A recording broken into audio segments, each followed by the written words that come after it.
coming that way. Yep. Yeah. Rejoining right now. And then CJ Stites should be joining in from. Okay, great. Before you start your presentation, I have a little bit of a script. I don't see another attendee. So I call the September 11th, 2024 Bremerton City Council study session to order. Study sessions are always open for the public to attend in person, or you may choose to listen in and view remotely. Any of the items approved for action by council tonight will be placed on the September 18th, 2024 City Council meeting agenda, or as otherwise determined. And please note that tonight's agenda was amended to postpone item A2. Questions or comments by the public may be submitted at any time on any item by email to city.council@ci.bremerton.wa.us. And Zoom recordings of study sessions will be available online within a few days following the meeting.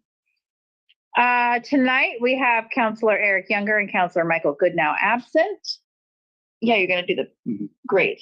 Oh, you're. I'm on. She's already there. Yeah. Promoted. We have another. Yeah. Well, the first item is our guest, so we're okay to chat about it a little bit. We're just trying to make sure that our guest can present. Our first guest here, we have a presentation with Joyce Oswald, MED, Certified Business Advisor and Kitsap Center Director, here to present item A1, which is an overview of Kitsap Small Business Development Center. We have a presentation kind of expectation of 10 minutes, including council Q&A. If we go over a couple minutes, nobody's going to shoot you down for that. So, and do we have everybody? Oh, here we go. I think you're the person? No, I don't. Should be queuing up there. Okay, do you have word with them that they are queuing up, or do they need a Zoom code? She's having a hard time getting in. Okay, all right. Are you able to? Great, you're able to get your presentation up. Perfect.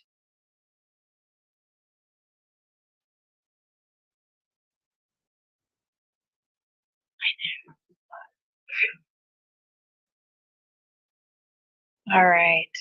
Okay, we'll hope that CJ can join us. I will keep an eye out in the. Okay. Yeah, I'll good. keep an eye out. She's trying Sure. to link. Yeah. No problem. Okay, my name is Joyce Oswald, and I am the Kitsap Center Director for Western Washington Small Business Development Center.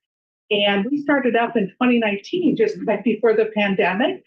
Some of you might have known my predecessor, Jamie Forsyth, and then when Jamie retired, I was brought on, and I've been going since 2022, so it's all been going great.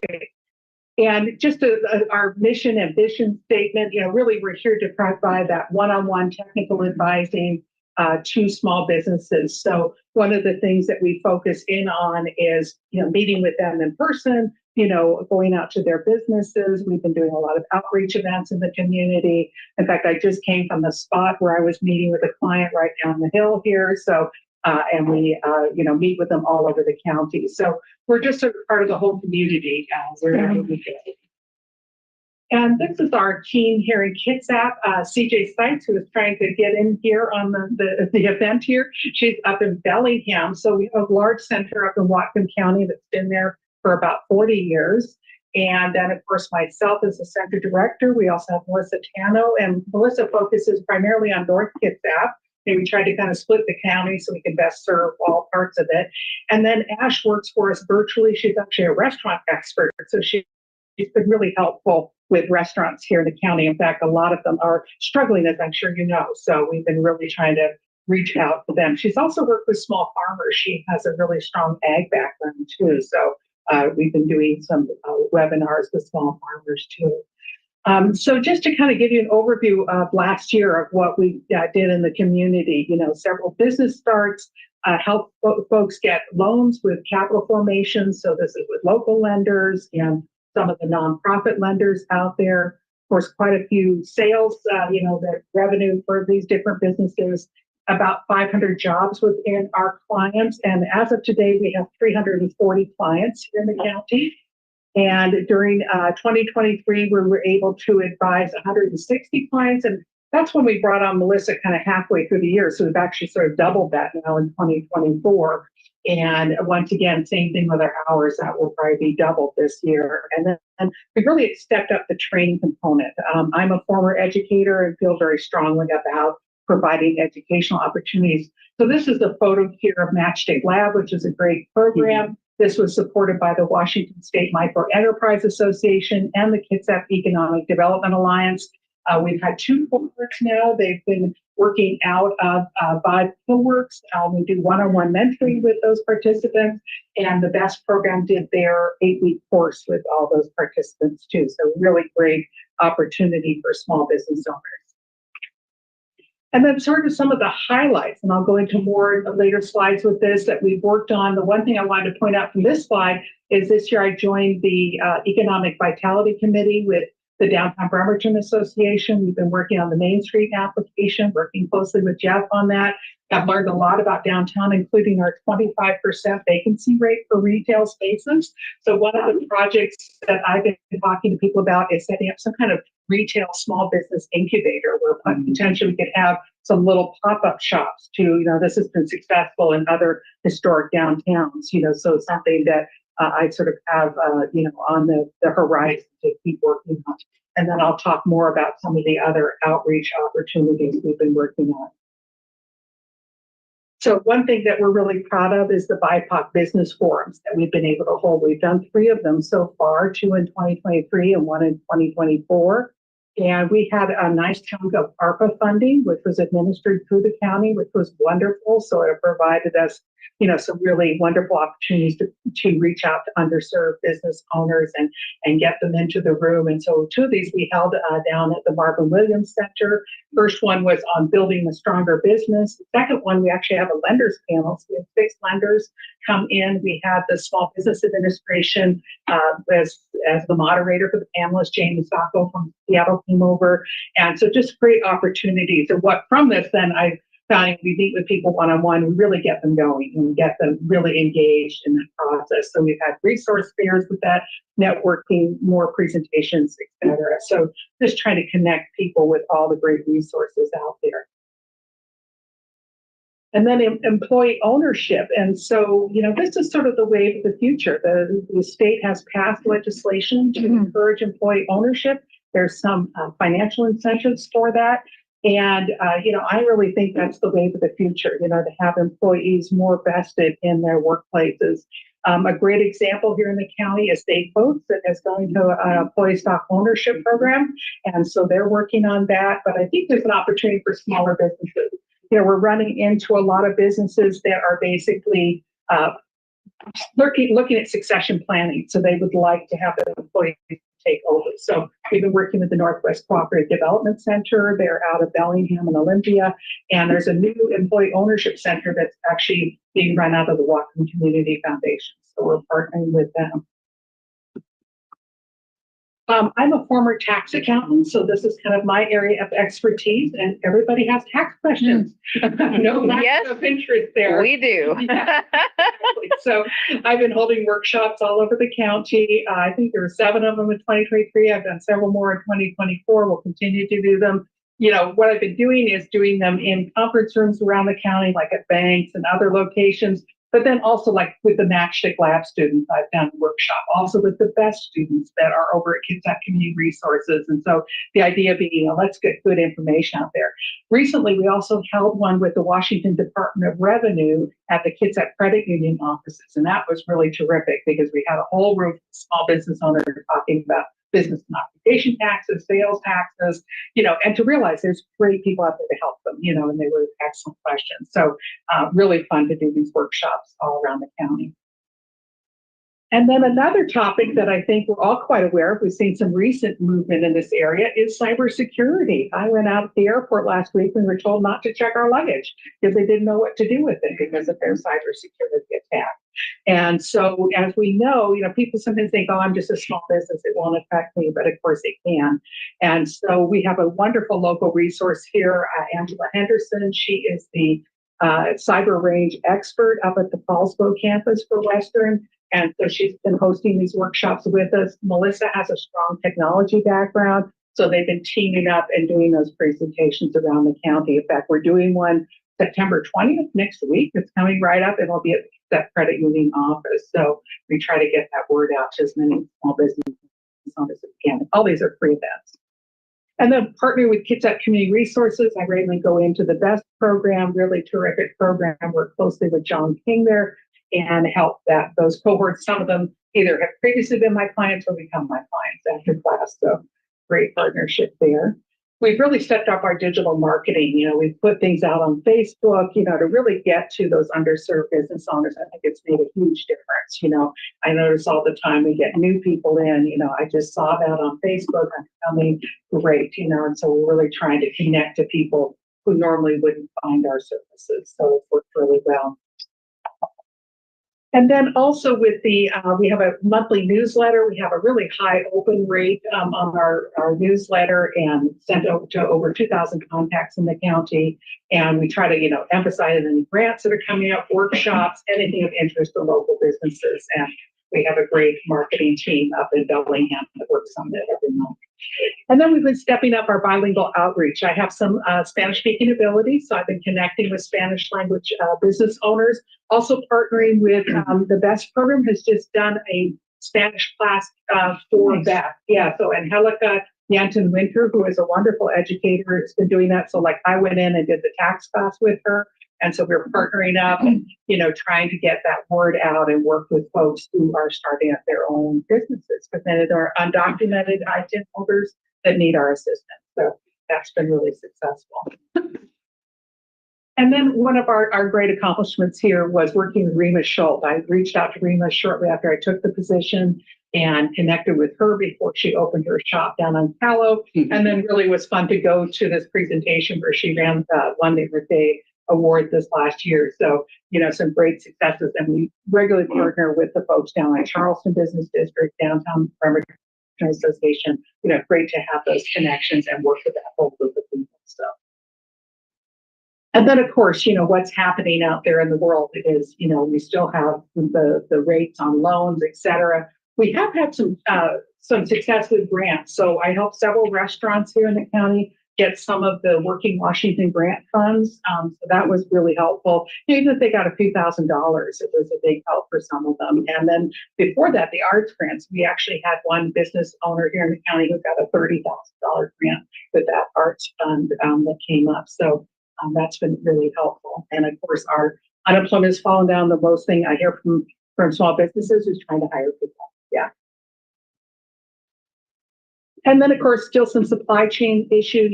Real estate, as we notice, things have been moving slower. The restaurants have been telling me they're struggling to recover from the pandemic with limited foot traffic. So this is always a challenge. And of course, AI presents interesting challenges now too, right, for our small businesses.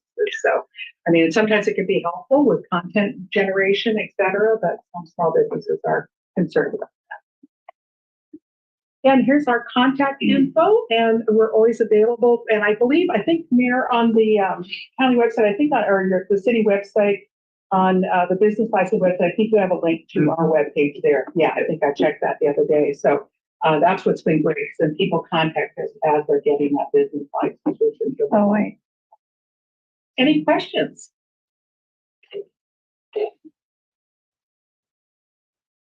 I'll take a stab. So, Okay. any suggestions for I got kind of two, I guess. Coordination among chamber and DBA and yourself, and I guess I know you talk to them, but anything the city could do to help there, or is that just all the entities talking together and I'm thinking about aligning talks and just working together to present some information. Sure. So in fact, I was just talking to David, the Greater Kitsap Chamber. So what we're talking about doing is restarting. There used to be the Kitsap Business Forum in that pre-pandemic. So we're going to try to restart that again. So Tiffany just sent out a survey request to small businesses. What would you like to see? And we're planning to host that at Olympic College. So yeah, so we're working on that. The other thing that we have going is something called the Kitsap Entrepreneurship and Innovation Committee. And we meet once a month up at 5. So there's all these different players. So the chamber folks come, the downtown association folks come. It's open either virtual or in person. This next month, we're going to have Worksforce talk to us about how they can support small businesses. So we're trying to get those speakers in to really share that information. So that's probably been the best opportunity, all getting wonderful. Oh, that's so good to hear. Yeah. And then the small business incubator, I love that idea. It's been floated around for quite a while now, especially given some of the empty buildings. Yeah. And I know going to conferences in other cities, the ones I've seen seem to be a partnership with that city, and then groups like yourself to get it going. So I don't know the next steps to really kick that off, if we need to look for grant funding or just building owner that's willing. All of the above. Yeah. Okay. Yeah, I think that, and that's the thing with looking at these vacant buildings when we're doing that inventory. It's like, okay, what building would be appropriate? Could we approach that owner? Yeah. But then, I'm sure there'd be some cost to getting that up. I think it would be great to partner with Olympic College too. Like we could maybe make that an academic program where we could get some college credit and all that. Somebody walk in and be like, oh, I don't maintain the building. I'm going to pay a small rent and start up a little physical space. And, yeah. Yeah, it gives them a chance without getting in over the fence. Which Yeah. I think would be great. Yeah. Yeah, and I'm thinking with the SIOP project, there should be a lot more workers here downtown. I'm hoping that they'll rent some of the office space down here. So I think that will really change downtown. I'm making eye contact and nodding. Okay. So that's the cue. Yes. Hey, thank you very much for your presentation. How can we be of use to you? How were you hoping we could be of use to you? You guys have supported us financially, a small amount every year, and that's helpful. Of course, we would love a larger amount just because we've lost our ARPA funding as of October 31st. This is always the challenge with federal grants. They run out. And so we'd like to keep the same level of staffing and funding. And so I believe we're submitting a written proposal to you guys this week. So that you'll have the chance to look at that. But that's probably our only challenge. I think we've had great partnerships with everyone around town, great support, just keeping the program staff. Yeah. That's great. And as a person, because you've been talking to Jeff, revitalizing some of those empty downtown buildings is one of our 24-25 goals. So that fits right in. Thank you so much. Sure. And could we have maybe CJ introduce herself? Yeah, and I almost promoted the wrong person, but CJ is in now. So hello, CJ Sykes. Oh, yes. Good evening. I'm sorry I couldn't be with you all tonight, but I wanted to join you and say thank you for the continued support of the program. I think Joyce is doing an amazing job in the communities with their team out there. So thank you all for your support. And Joyce, it was a great presentation. Thank you. Okay. Any other questions, counselors?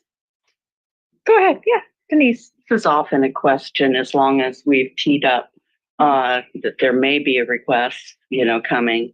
It's always the question that I face.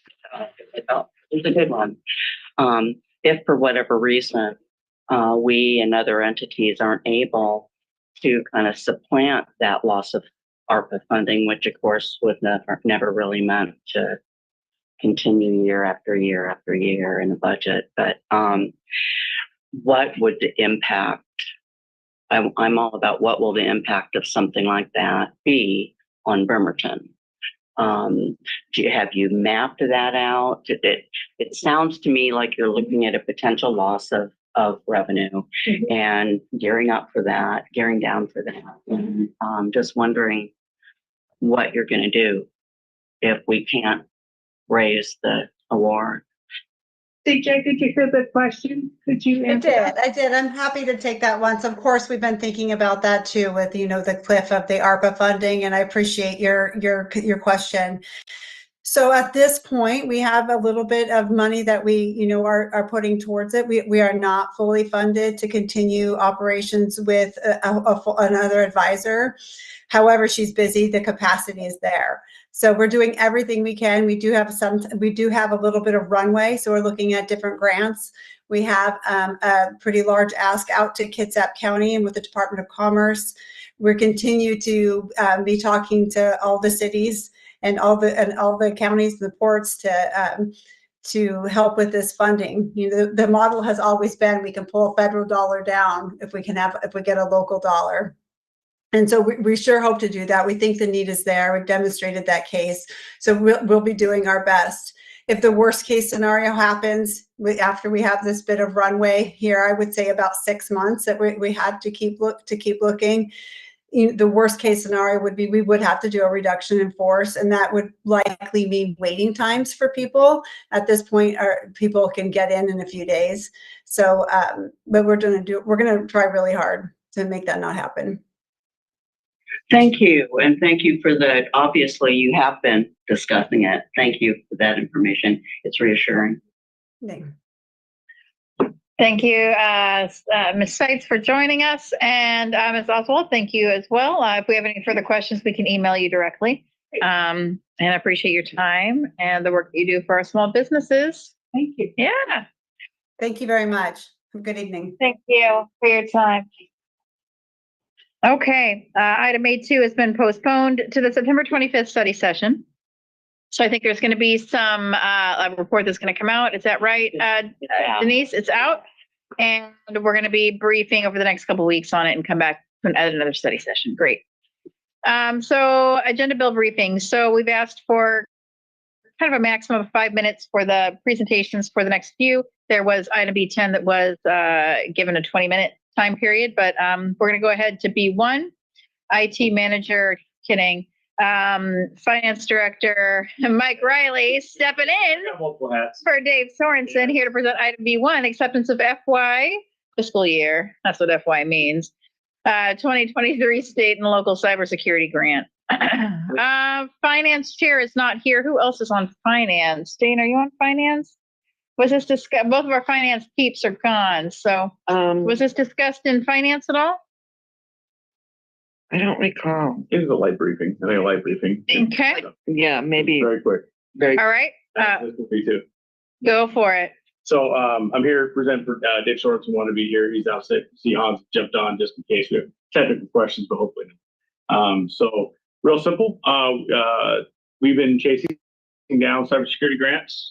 Been successful in doing that because the last successful project we had, they'll do that report.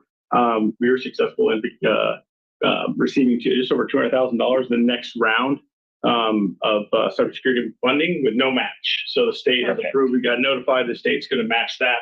What we would have had to match, they're going to match it for us. So no financial burden to the city of Bremerton. Dave's got a few notes. I'm just going to read from his notes real fast and then answer any questions. We won't get into too many details. Just want to let you know we received the fiscal year 2022 SLCPP grant. We'll provide upgrades to our security infrastructure assessment of our current security programs. Based on results from the assessment, we're able to make informed decisions and further improvements to our security program and apply for the grant funding. So 3-step process. You see that line in the agenda bill, but really deploy an NDR system. Hans can answer some if you want to know some of that specifics. We'll answer one-on-one. We don't want to get into our system discussion here, but happy to ask those outside. But deploy NDR, the monitor respond to threats 24/7. This is the upgrade to our current systems, be able to deploy IT operations software to improve logging, reporting, and administrative functions, allow for further automation for quicker response times. And lastly, end-of-life switches. We typically do this on a flow, a few here or there, just because they're costly with budget. We'll be able to replace our end-of-life switches one time to get those all up to speed, up to current date. So again, as I said, the state legislature voted to move the matching funds for these grants. There's no financial match required for the city of Bremerton. In the last piece I said there, it has, and here's I'd like to point out, say a need arises. We cannot elaborate on the current configurations, but happy to meet one-on-one to kind of talk through some of the things we're doing. So Fantastic. Counselors, questions? Okay. Well done, you. Honey. All right. Consent? Well, I kind of feel like it's such a big deal. You know, it's wonderful that we're investing in this and that it's not costing us anything out of pocket. And I'm certain that y'all were ready. This is the way to go with this money, thorough, exhaustive, all yada, yada, yada. yeah, if we turn to look at Hans and his team and Dave's team, the last couple of years, historically, we've not chased grant funds for IT. In the last couple of years we have, and that's been spearheaded by the IT team, and Hans directly has been researching with Dave Sorensen, and they've been very successful moving forward. So thank you, Hans, and thank Dave when he's feeling better. So I'll see him soon. So Thank you. Consent? Consent. Okay. Congratulations. Yeah. Yes. Okay, next up, and I'm going to set the expectation, y'all, that at about 6:30, we're going to take a break. So I just want to give you that heads up right now. B2, we have Captain Aaron Elton here to present interagency memorandum of understanding for license plate scanning between Washington State Patrol and Bremerton Police Department Public Safety. Was this discussed? I don't I don't think we did discuss. Okay. Public Yeah. safety. No problem. Yeah. Yeah, no, this was a thing that probably why we didn't discuss it, because when the MOU came to me from WSP for us to be able to interface and work together on this, the question became, was this an item that needs to go before council? And so I reached out to legal, Okay. and then it went through that process because they deemed it was something Okay, we needed to go okay. through. So at the time we last talked, I didn't know that. No problem. Feel free to start your presentation. Yeah, so this is an MOU about the use of information that Washington State Patrol supplies to agencies who have automated license plate readers. We do have one in our fleet. We have had one in our fleet for as long as I can remember. And so what that does for us is it's basically an extra resource, kind of a force multiplier, allows us to be a little bit more efficient. What they provide is information on stolen vehicles that may be wanted in crimes, vehicles associated with criminal investigations and wanted persons, and also people that are missing and endangered. And so a quick explanation of how that works is this equipment is on a car. That car is obviously driven around by the officer during their shift. That automated license plate reader scans plates. And if a hit for a wanted vehicle associated to any one of those things comes up, it will give an immediate alert to the officer, and then he can hopefully respond, find that car, and deal with whatever it is that we need to deal with. So in order to do that, we have to have this MOU between State Patrol and Bremerton PD, and that's why I'm here to hopefully get that. Okay. Go ahead, Denise. Any pushback, Captain, from, would there be any, I'm just trying to imagine, is there any, I don't know, Imagine- privacy, Yeah. I imagine the first thing that anybody might want to ask questions about would be privacy. How long do you keep the information We currently keep the information forever.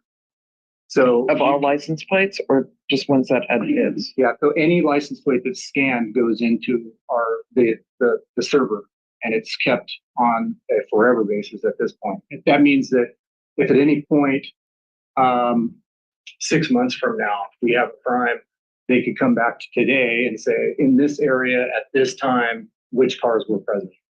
And so then you might get a lead to that case.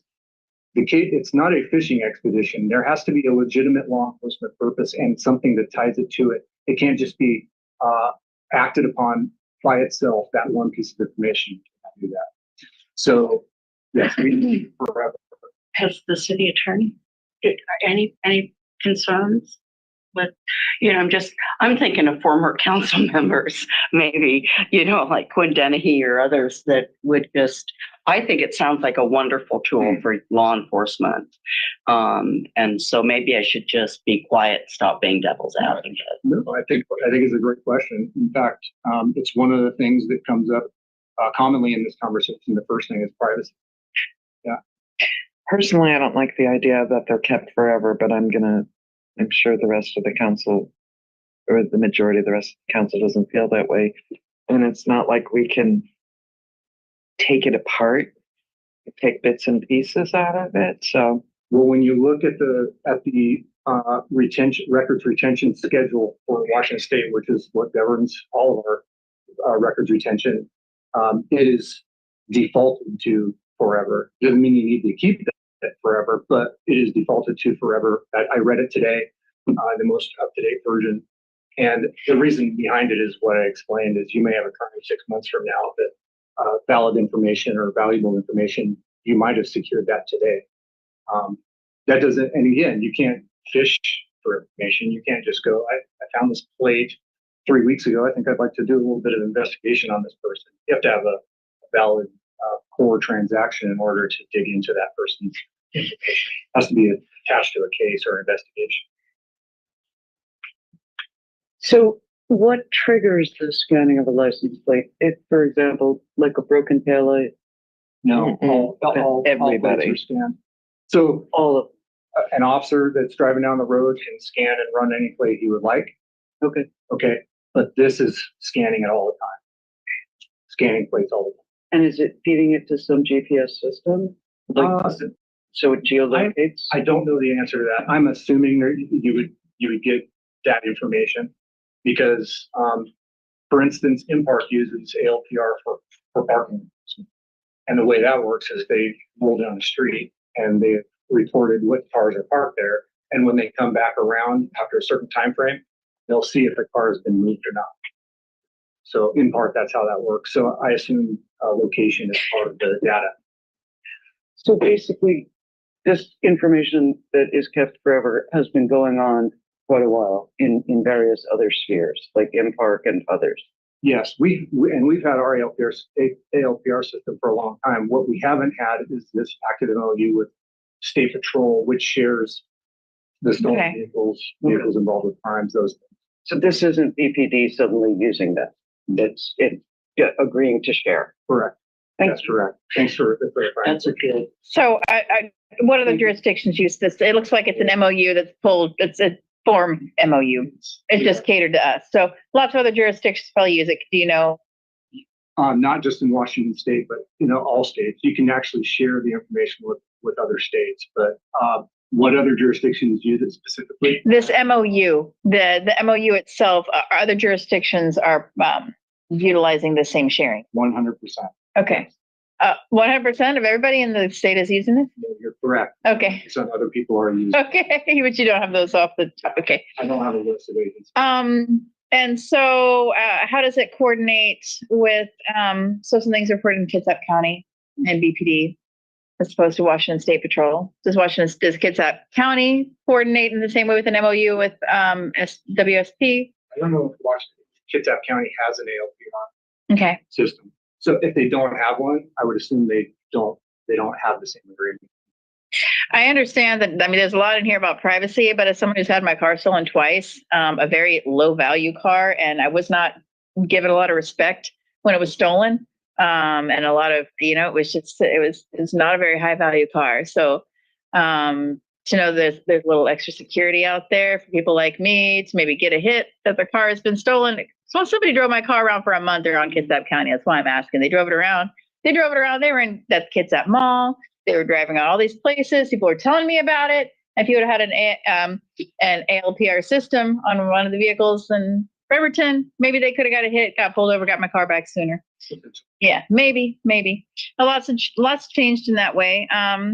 I don't have any other questions, Jane, and then Jeff, and then let's wrap it up if we can. Where's all this information being stored? It's in a Stages compliant server with the company Motorola Vigilant Solutions, and it's password protected. So it's not something that the city has to invest in additional equipment to store? No. In our previous system, they did provide a server. In the system, no. I want to say I actually really appreciate the questions on privacy and definitely share those concerns. I'm glad we talked it out and that you need a warrant to access it or an order.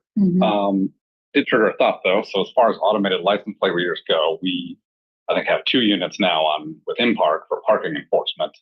That's scans there. And I'm not saying pro or con, but is it possible if it was desired to feed that system into yours and to share that data? For Impark's data to share with us, I don't know. I don't know the answer to that question.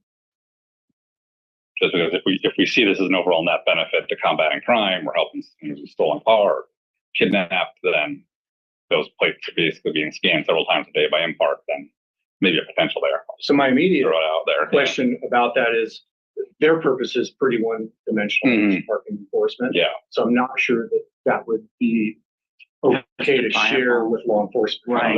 But if Bremerton wanted to share our scans, like another state might want to share their scans with us, we can do that.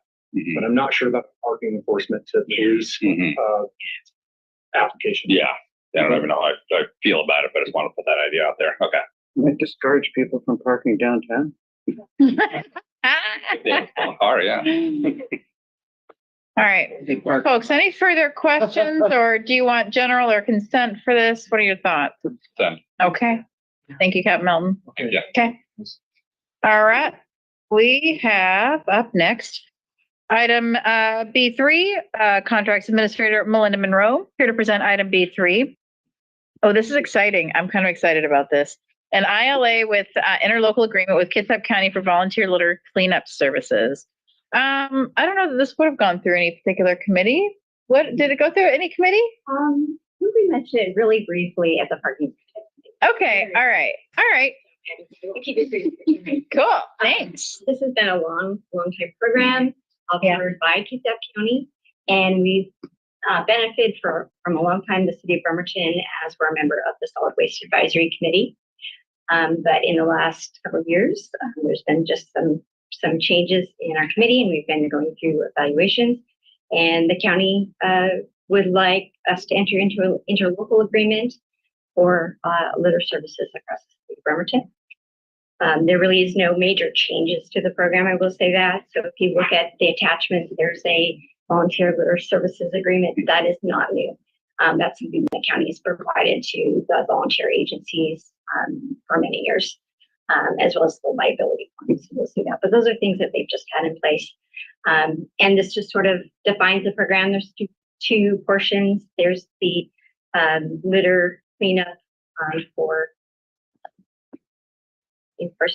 individuals, and then there's the volunteer programs that a lot of our nonprofits like to take part in, and this will include signage. So that is an additional benefit, I think, to those organizations. Little signposts in the area, just noting that they are out here and can spend around today. So that one. So those are the major updates, but I will say that it's a program that we have enjoyed. We're formalizing some of the processes, ensuring that we've got all the contact information in there, and just answering questions for folks. But no major changes. But it's a great program, and I'm glad we can continue. Counselors, Jeff? Just a comment. I participated in this and adopted a couple blocks downtown under the name Beautify Downtown Bremerton. We've hosted probably 5 or 6 cleanups at this point over the past couple of years, and they've been fantastic to work with in the county. And I always feel bad when I'm like, thank you, county, for having this program, because it's not a, dig at our own public works. I think it totally makes sense for this to be at the county level. And we have just, more limited resources than they have the whole county. So this is one of those where it makes sense not to have a duplication of effort for them to keep leading it, in my opinion. So great to see the program here. And yeah, that's it. Absolutely. And just coming back, back to the citizens of Bremerton, as we all kind of are in that shared solid waste, community together, and we all got it. Yeah, it's great. Go. You were first. Just appreciation for not only the impact, but also it's a means of engaging with our community. I mean, they're out there. They want to engage. They want to do work together to benefit our community. And this is such a great program. I may fault the county from time to time, and it's these times that I pledge to be different about that. Something in my throat. So you referred to these people as incarcerated, but it says here they're complete and court-ordered services as part of the drug court program. So they're like, this is like a community service portion of their sentence. Court-ordered services. There's a variety of sources for that. So Okay. Correct. Thank you for telling us about this program. I would like to really briefly address the illegal dump sites. I know that's not germane to this contract, but at some future point, I'd like council to think about. This is not germane to the topic if it's not having to do with the contract. Yeah, I understand that. Thank you. Are there any other questions for Ms. Monroe related to this contract? Okay, shall we do consent or general? Fantastic. Thank you, Ms. Monroe. Okay, next up, we have item B4. And, hello. We have interim Parks and Rec Director Brian Hauschel here to present on the exercise of option by Bremerton Community Theater to extend the lease. Was this discussed in any committees? Yes. Okay. I heard it. I thought it would be in, at least Public Works, probably, or Finance. Finance, okay. We're missing, okay. Jane, you're the head for the finance right now, We so, can discuss this and okay. Any pushback or any lingering questions on this that you can recall? no pushback. Everybody's very pleased. Okay, all right, There was a couple questions and the questions were answered. okay, great. Mr. Haschel, please continue. Just to give the council a general synopsis of what we're trying to achieve here today. The Bremerton Community Theater would like to exercise their right for an extension through December 31st, 2045. They have been good tenants of ours. They've done a lot of good things and they provide a lot of good things to our community. With that being said, we do have Rana Tan here today. Close, Rana Tan, my bad. Your Um, DNA and I like it. But if you have any further questions about the inner workings of the theater, she's here to assist Great. with that. And we will try to answer any of your questions accordingly. Fantastic. Can you bring in the singers? I was. Oh, no, that was a different meeting. Please do. Counselors, any questions about this lease extension? Yes, Anna? thank you. So on page 79, I was wondering, do we have use of these premises similar to what we have for the Admiral Theater and some other city-owned facilities? It's not like permanent use, but in other words, it's my understanding that at the Admiral, we can rent it for a reduced rate or possibly use it for our retreat and similar. So I'm just wondering if that applies to this community theater as well. Yeah, you know what? I think we actually do have a clause in there that says that we may ask. I've noted this clause in a lot of our leases, so I believe that is in this lease as well. I'm probably gonna have to double check that for you, but I'm fairly certain it is. Okay, so like if the employees wanted to put on Enemy of the People, like we could arrange that. Thank you. Jeff? Just want to make sure I get the math right. So there's a 7-year extension. So currently it's expiring in 2028. Then there's a 7-year optional extension that's being exercised to get to 2035, and then another 10-year extension to 2045. Right? Is that right? So if I can just clarify, the last time I was in this room was September of 2015. And I had applied and shockingly received a Bergenfeld grant of $325,000 for improvements of our theater. But that entity does not fund businesses that do not own their building. And so we were unique in that we own everything inside of the building, but the shell of the building and property belongs to the city of Bremerton that we lease. So the compromise that we came to was that if we had a significant lease extension that would show the Bergenfeld Trust that we would be in this building, even though we've been an entity since 1944 and we've been at that building since 1974, that they felt that would meet, the measure that we are a business that will continue on into the future.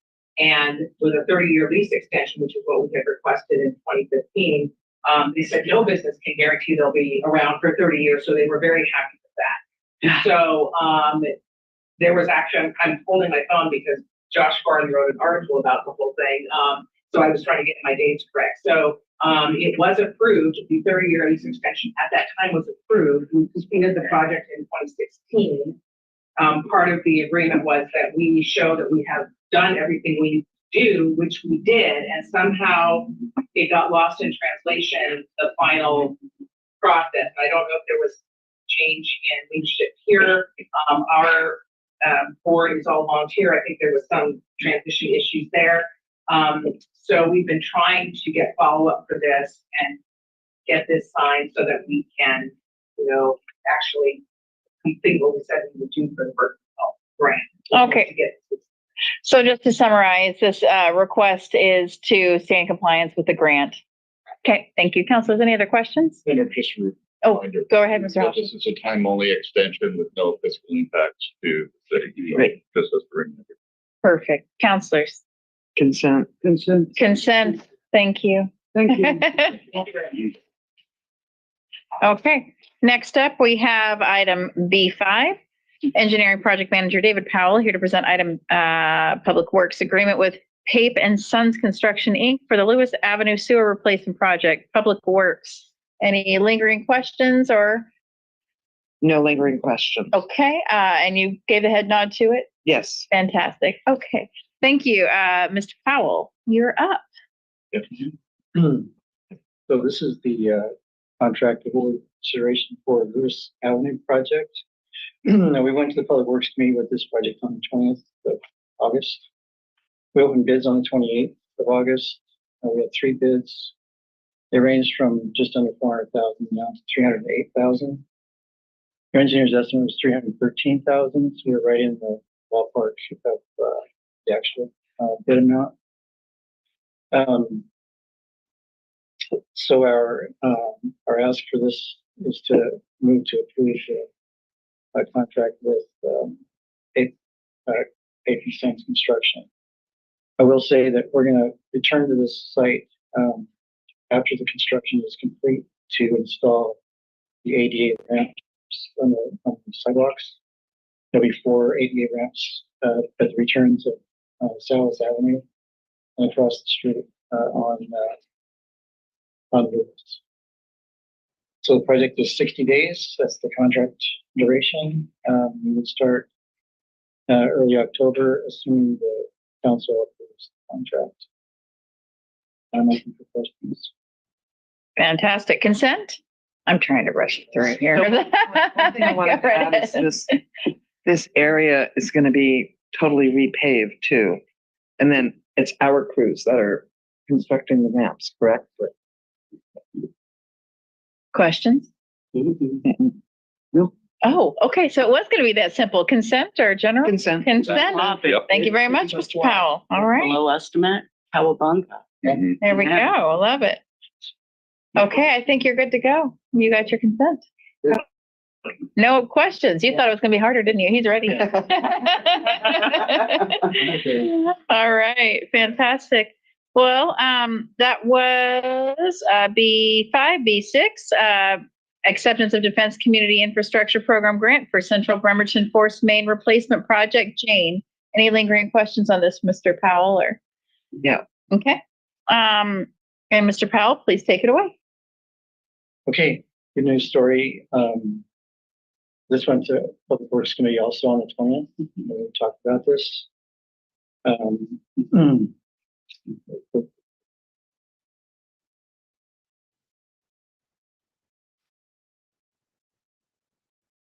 So this is the $7.1 million grant to construct the Central Bremerton Force Main. We applied for this grant back in June of 2024. We were accepted to present applications back in August. This grant is actually a competitive grant nationwide. There's 115 applications for these types of grants. So we were number 5 out of 115 with a score of 91 out of 100. So we kind of knocked it out of the ballpark, which is I'm pretty proud of that. Just this afternoon, we received an email from BCC that our final grant application has been accepted, and we're now moving into the grant writing process that they're going to do. So next week we'll receive the actual grant agreement that the mayor will be able to sign for us. The problem with the agreement is you're not going to see it because of the timing of the council meetings and when the grant is going to be approved. And it's got to be all tied up and we receive it and sign it and get it back to them before the end of the fiscal year, the 27th of this month. So what you have before you is an agreement, grant agreement that's kind of a proxy. The one that we receive will be just like it, except the numbers and words are filled in for our grant. And we'll receive that document next week for the mayor to sign. So it may be here before the 18th, but it may not too. So our ask is that you move to approve the Defense Community Infrastructure Program grant and authorize the mayor to finalize the notice of award in the amount of $7.125 million with substantially the same terms and conditions as presented. Attachment. Thank you, Councilor Sana. Can we simply approve this now? Well, they'd wire the money if we sign it.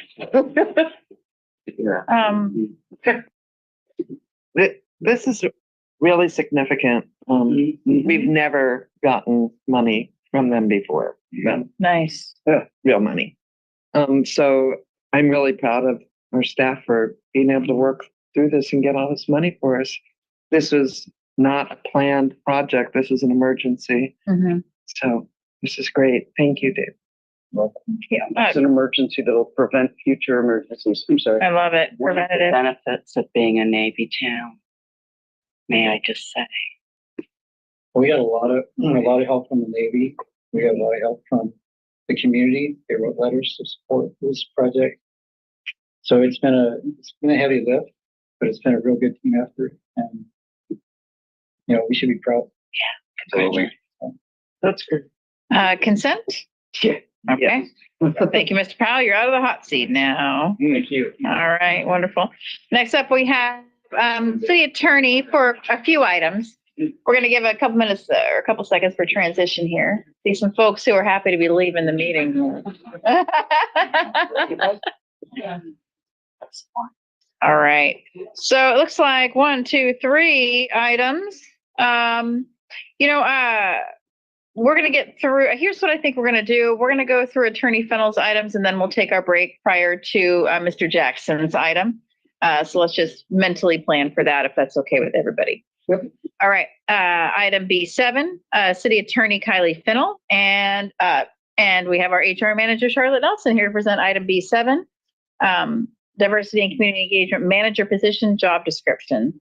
We definitely have discussed this in our study sessions. Has it been discussed any other committee in the meantime? No problem. And please take it away. Sure. We were here at study session 2 weeks ago. We got direction from council on a couple of key issues, and we have prepared the job description. Our consultant is also still here with us if there's any questions for her, but we hope that the attached rep is what you expected from the feedback that we got. Okay. Yeah, so I think we did have some public comment. Yeah. So I think we do need to have some discussion about it. Yeah.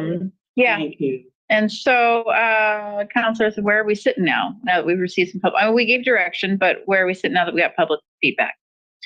Denise wants to say something. Sure. I was thinking about the last time we talked about this when Monica, was here. And, I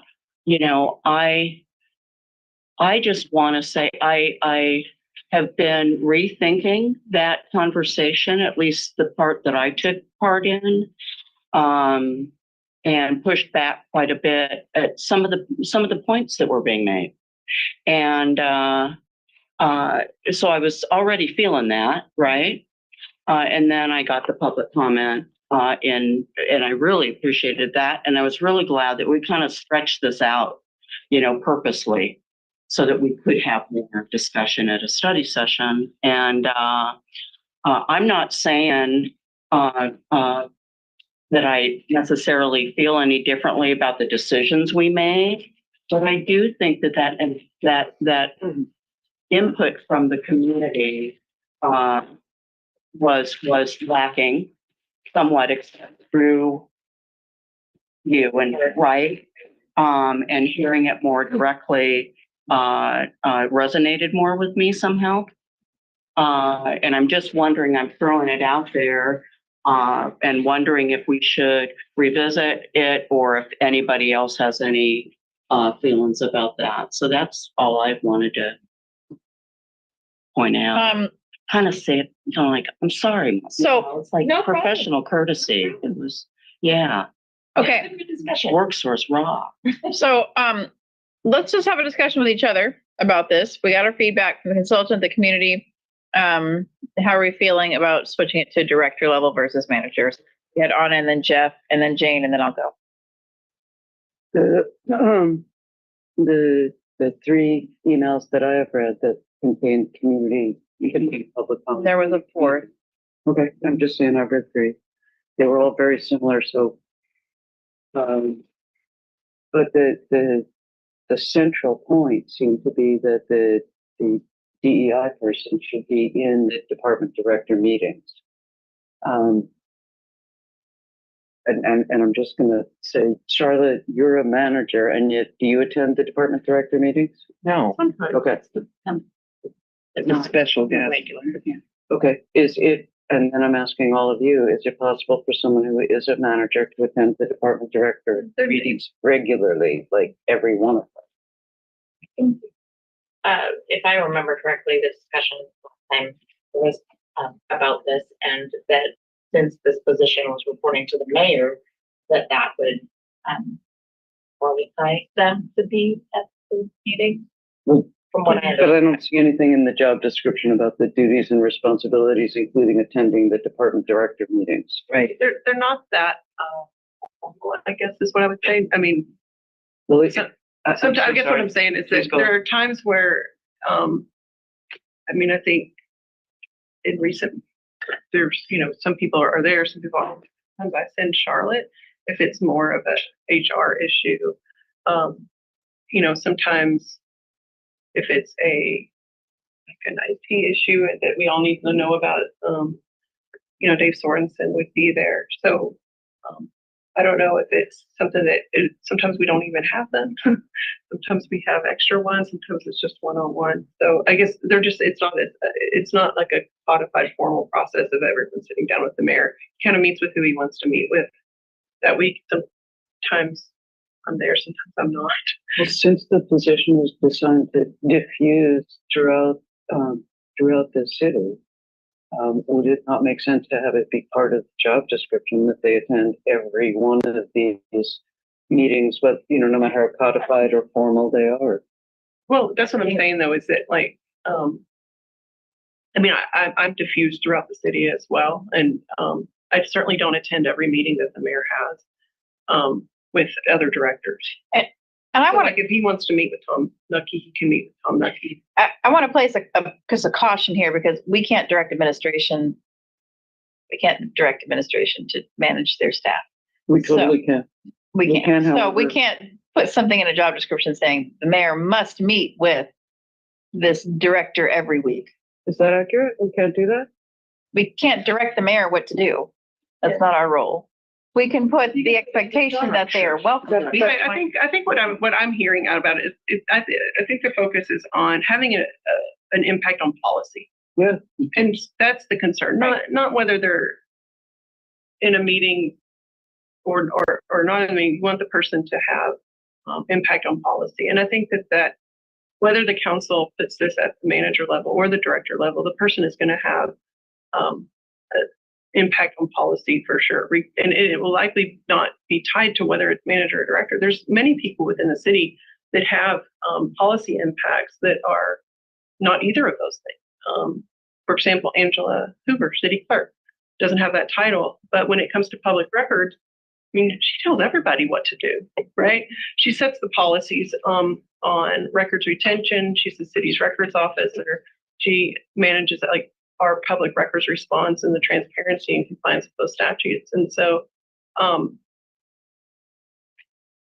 not really taking it's not my role. It's to take a position on the director manager thing or meeting. I'm just letting you know that within our structure, there are a lot of people that are a part of the policy making and have the expertise, and they it isn't tied to their job title.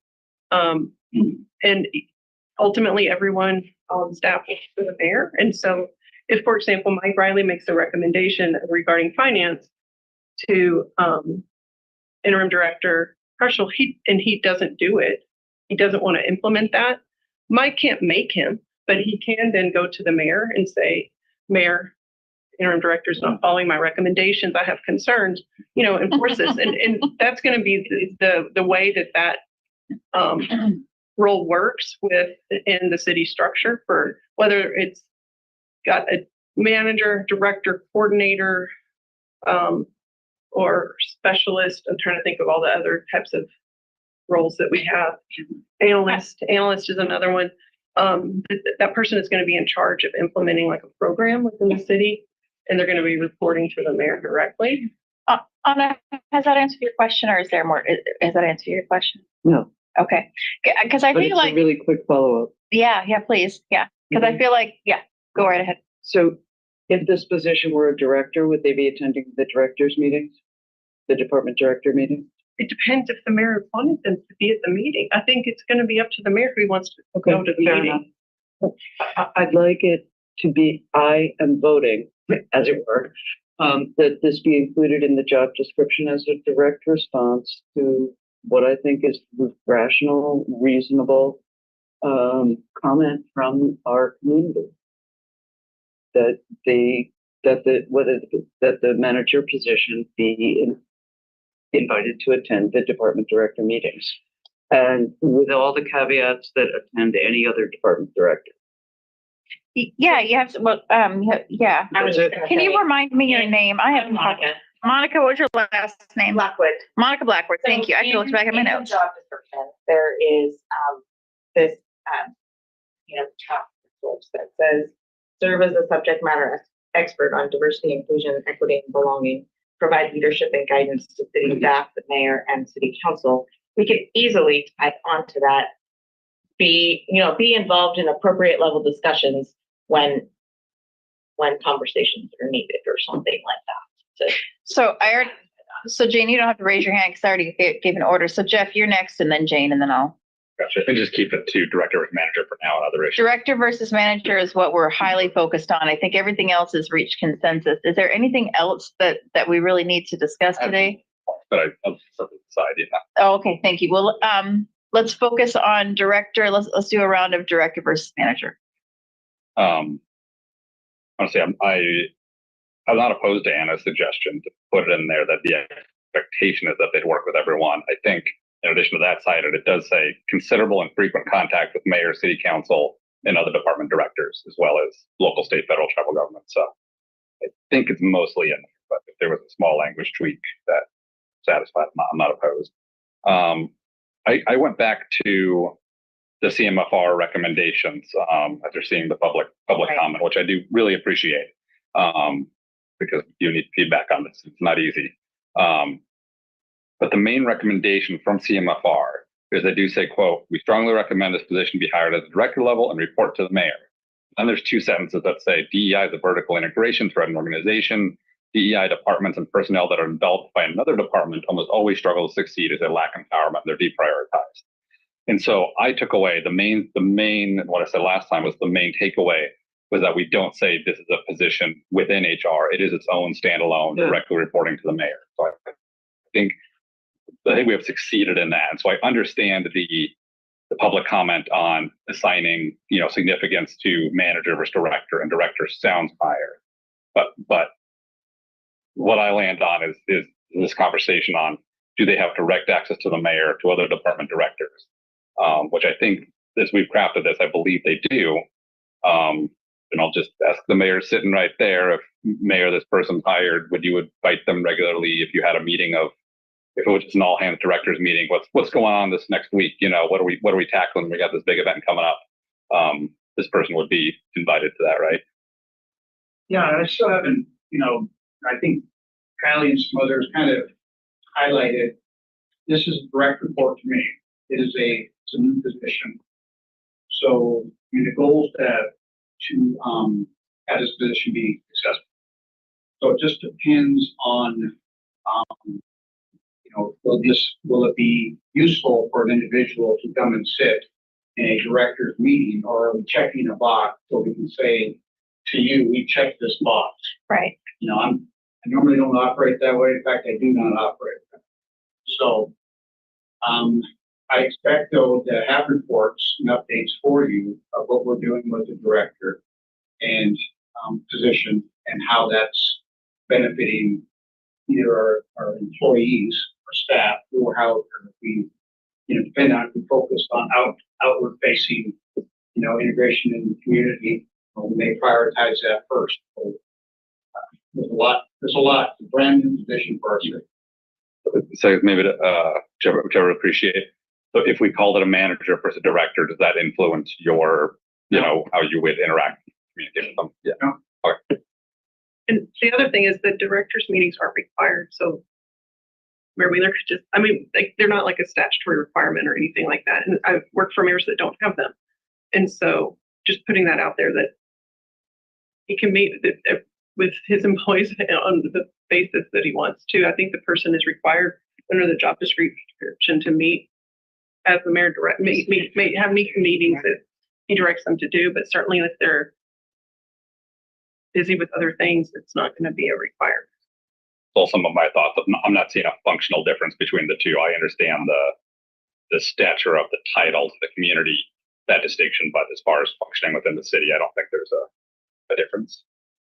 So just for point of clarification, I guess, when I came last time, I had two different job descriptions based on one as a director and as a manager level. And so I tailored this as more manager, and I could go back and work on that director level one. Is that what it just means? Can we move on to Jane? Okay, so Jane, just director versus manager conversation. Well, I have my reservations about making it a manager. By calling it a director, it is telling the community how much we value the commitment to change the way that we have been doing business over the decades and decades of Bremerton, and I think the community had their lengthy conversations with the CMFR, and they really want it to be a director level position. Now, some of the comments that they felt it should be paid the same as, a band 20, I'm not saying it needs to be at that pay level, but I think there is a different level of respect when you are called a director versus a manager. And I think we should listen to the community. I mean, we wouldn't even be having this discussion if the community hadn't come to us so strongly saying that we need something like this. So I'm with the members of our community who work so hard on this.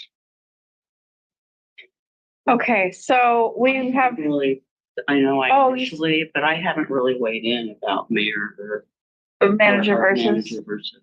Okay. Yeah.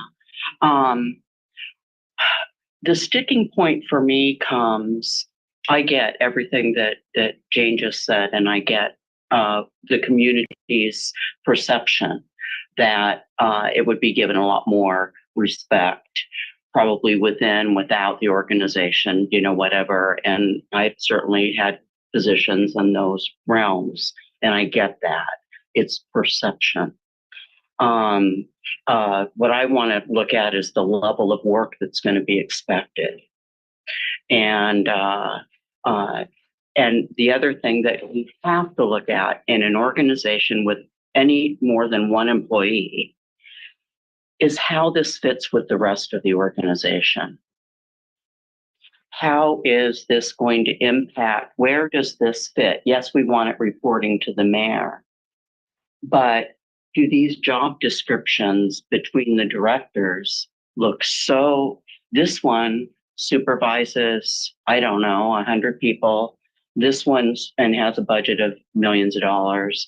And this one supervises more than, I don't know how it's structured, but you've got directors that supervise very large departments, and it's not just filling out performance evaluations if you do it right.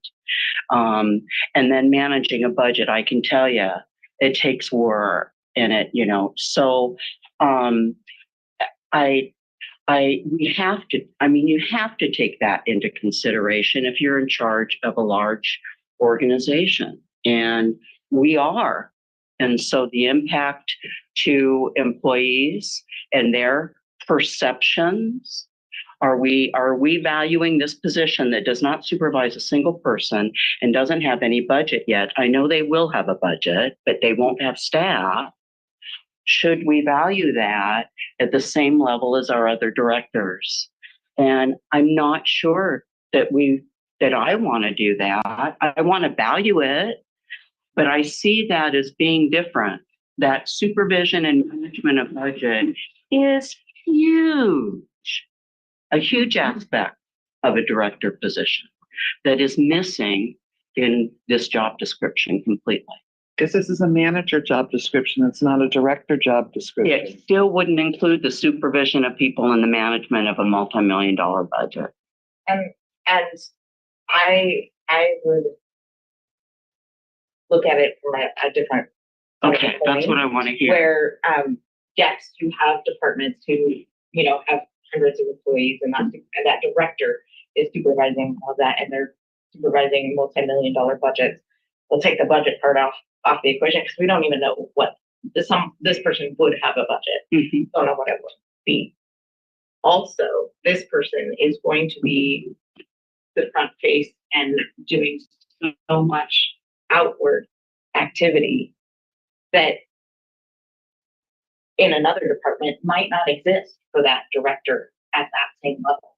And so it's switching responsibilities, it's switching tasks, it's switching direction of where that energy is going, as opposed to just supervising people, because there's so much more to being a director level or a director person position than just supervising that are under there. Yes, that can be a good part of what they're doing, especially if they're doing it correctly. As you said, this person, if they're at a director level, they're kind of more directing and managing and working with the public as their body of employees. Public's gonna love that. You know what but I mean, as far as communication and engagement and the relationships that you develop, that you're doing with employees at a strong level to keep that engagement going, that would be happening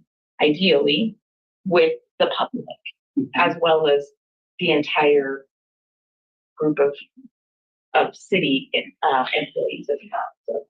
So, counselors, we have a panelist who has their hand raised. Judge Flood has her hand raised. They're not a guest in this presentation. Do we want to hear feedback, or do we want to? I'd like to weigh in on the director manager at some point. All right. So we're going to pause on outside guests for just a moment, but I do want to make space at the end of our conversation for feedback from our panelists. So here's my concern. We're missing two people from this conversation, and we have already come to kind of an agreement. So I guess I know that I've been in a situation, and some of us have been in situations where we've been gone for a meeting and all of a sudden things have changed. The conversation has shifted from what we've agreed on in consensus. I personally am with Jane on a personal level that I think that the community is asking for this to be a director level. My concern is that we're flipping this and we're missing two voices. So like I have those two, the dichotomy there that I'm dealing with.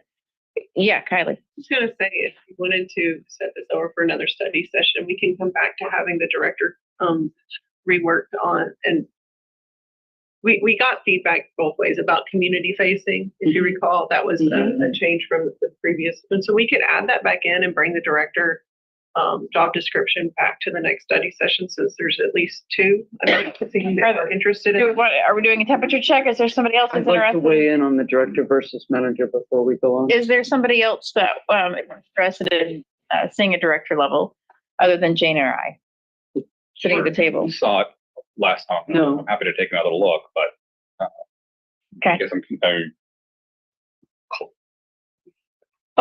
Hold on. My question was pretty clear. We have a larger percentage of us sitting at this table that want to flip it to a director, because if we don't, we need to move on. We need to get this rolling, right? We could have two. They could come back and have a manager and a director. Do you want to have another study session? I'd like to talk a little more right now on it. Okay, Anna and then Jeff. Yeah. Thanks. So when we talked about this 2 weeks ago, there was a clear majority in favor of keeping this as a managerial position. There was also a clear majority in favor of moving this as rapidly as possible, and the speed of government is not that rapid, but moving it as rapidly as possible towards a position in which this person would become a director and would have at least one staff person to supervise. At the speed of government. And that seemed like a clear majority of council was in favor of moving forward in that way. I think that I really understand Jennifer and James wanting to make a direct response to the community. And I think that if I came into a community of 435 some employees as a director with no staff, that would make it more difficult for me. Like, I would meet other directors who were managing hundreds of people, and they'd be like, so how big is your staff? Well, there's just me. I think it would create discord. That's not I want this position to create uncomfortableness, because that's what needs to happen. People need to feel discomfort in order to move forward. But I don't want it to be based on, wait, what? I've been here all this time. I finally made it to director. And I'm doing all of this. So that's why I'm saying, let's make it really clear to every applicant for this position, this is what we're looking for. It's like a manager who will move forward and become a larger department. Jeff? No, I just appreciated listening to that. Yeah. But I think it's a compelling case. I go back to and I had some other, I think topics to discuss in the community response. But I lost track of what. Okay. Make a decision right now whether to keep it manager or director. Well, it's not that I'm trying to make a decision now if we keep manager director, right? We're trying to have this discussion about if we want to shift it back to a director focus versus manager focus. So that's what we were kind of trying. But I would love to just figure out if we need another study session on this. Can I ask Kylie, especially Kylie, Monica, Charlotte, the internal impact must have been part of the conversation. So if that was addressed, I guess I'm asking, was it part of the conversation? And if not, do you have any concerns? I mean, I hate to put you on the spot, Charlotte. You're our HR guru, and it's the HR. Their HR manager. Yeah, There's a level of should have been a director. Well, but there's a level of expertise that, that's precedent though. We got a level of expertise in a manager. I consider you the guru of HR. So, was this discussed, this internal impact or potential morale impact with other directors or perceptions internally? Was that addressed at all? Boy, and if not, why? But I won't go there. Is it no longer being addressed as an HR issue? I don't think it's going to be totally separate from HR. We're going to work. The plan is. No, is the. Do you mean the impact of somebody coming in as a director? Yes. Brand new with no staff as opposed to a manager? Yeah. Are the other directors mad is what they're saying. I think the mayor might. That's on me. So I would, if you choose to go director route, that's on me, and I will implement it. You'll be successful. You choose to go manager route, I will implement it. You will be successful. So that part is on me as far as morale and how we all work. I will say, just in that conversation, like, and I don't want to speak for the whole group. There's a bunch of directors.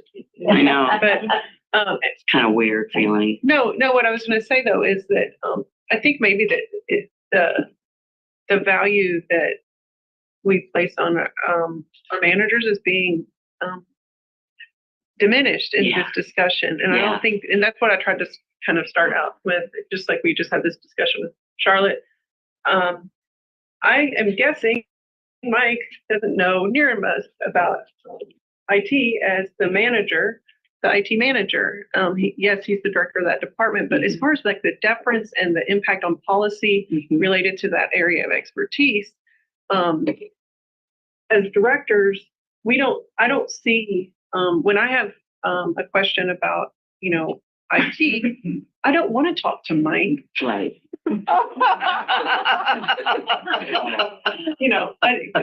Right. Do you see what Now she tells you. So, I think, I just wanted to say that in that discussion, I think that there's this idea that, that people, have respect for or whatnot. And for directors, and that they have, that if you're talking to a manager, that it's somehow less than, but. Yeah, but I can just add in, so, we'll just, There, she's up there. So Melissa Monroe is our contracts coordinator, Mm-hmm. and she said she works with the policy system with the mayor.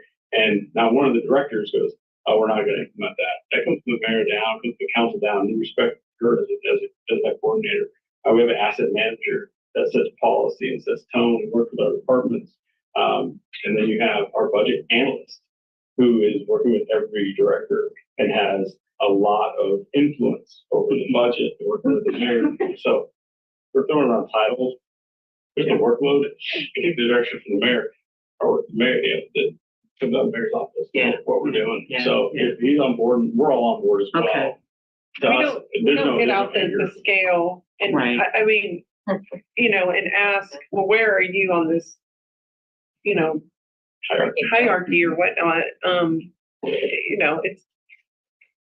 It's like, with IT, like, for example, in like what was just said with Charlie, in other Mhm. organizations, they might be direct reports to a mayor or something like Right, that. And so right. it's just, it's Right. somewhat, I don't think it's Okay. somewhat artificial, but I just, the conversation was leading to be that our managers aren't implementing policy or creating it, and they absolutely are, all across departments and throughout the city. And they have direct conversations with the mayor. It's all over the place. Okay. Madam Chair, I'm not sure if you said you were going to recognize any panel members, but I would surely appreciate yes. an opportunity. Thank you. What we decided as a council is that we need to have a discussion without additional panelists that are not members of the presenting parties. So if you bear with us just a moment, we'll see if we have some space to provide feedback opportunity for you.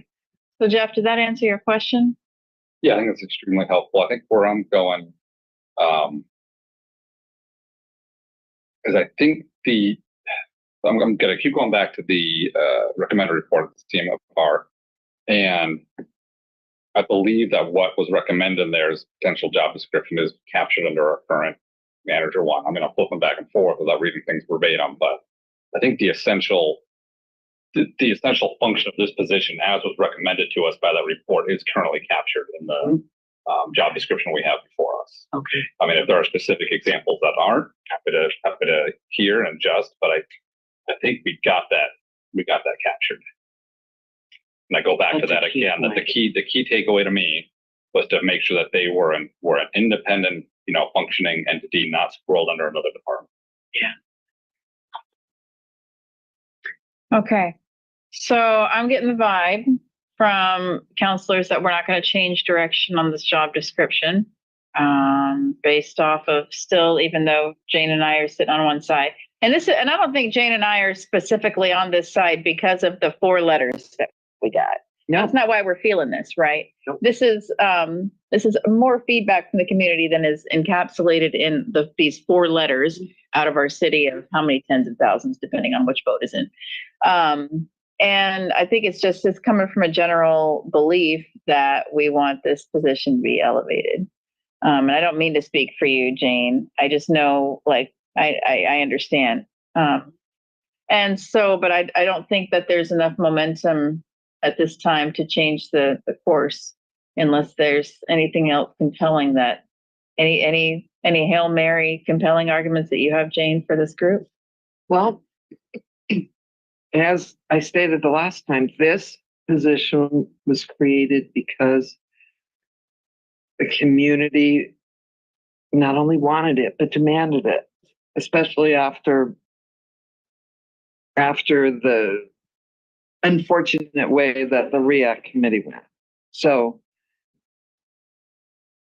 I mean, if it wasn't for our community members, we wouldn't even be talking about this.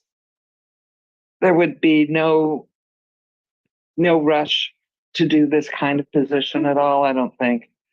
So I've had lots of conversations, especially the last 2 weeks, with people in the community and even before, and I just feel that this is the position they want. They want it elevated.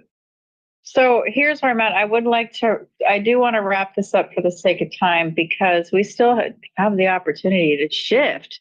We still have public feedback we're going to get at public comment at our council meeting. Okay. So we still have time to alter this if we want to. It has not been voted on, yes or no.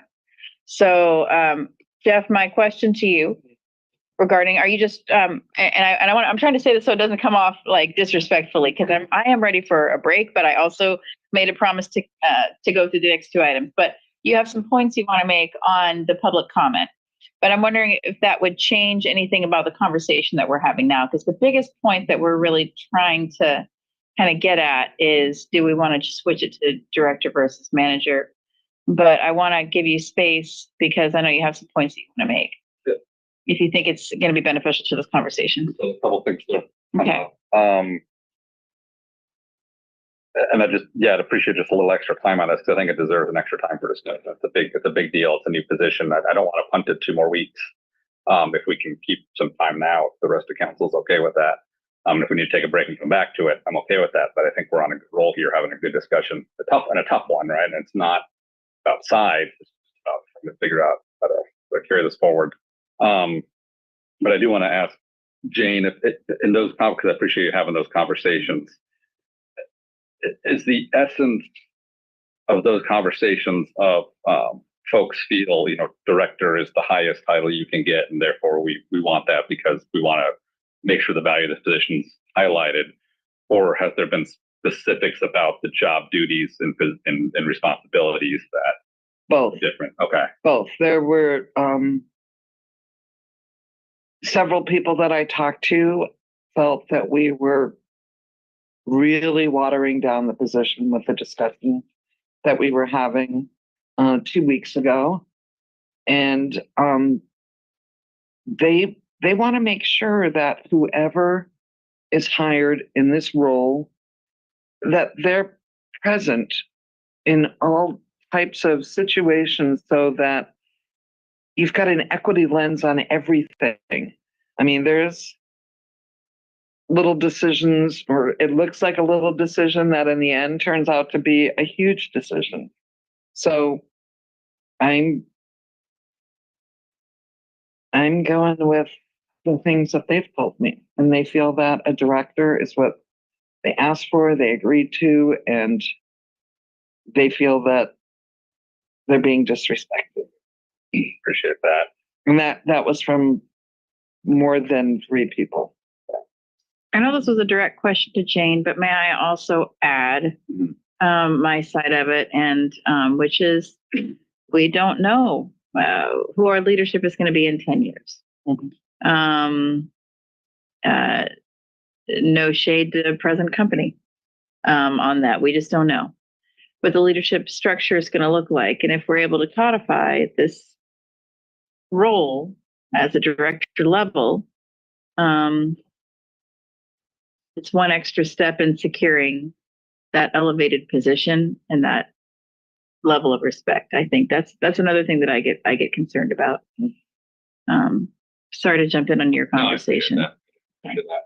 The other question I had is, because I'm thinking about it, and panelists, is that of course the city is mayor, us, and we do have municipal court.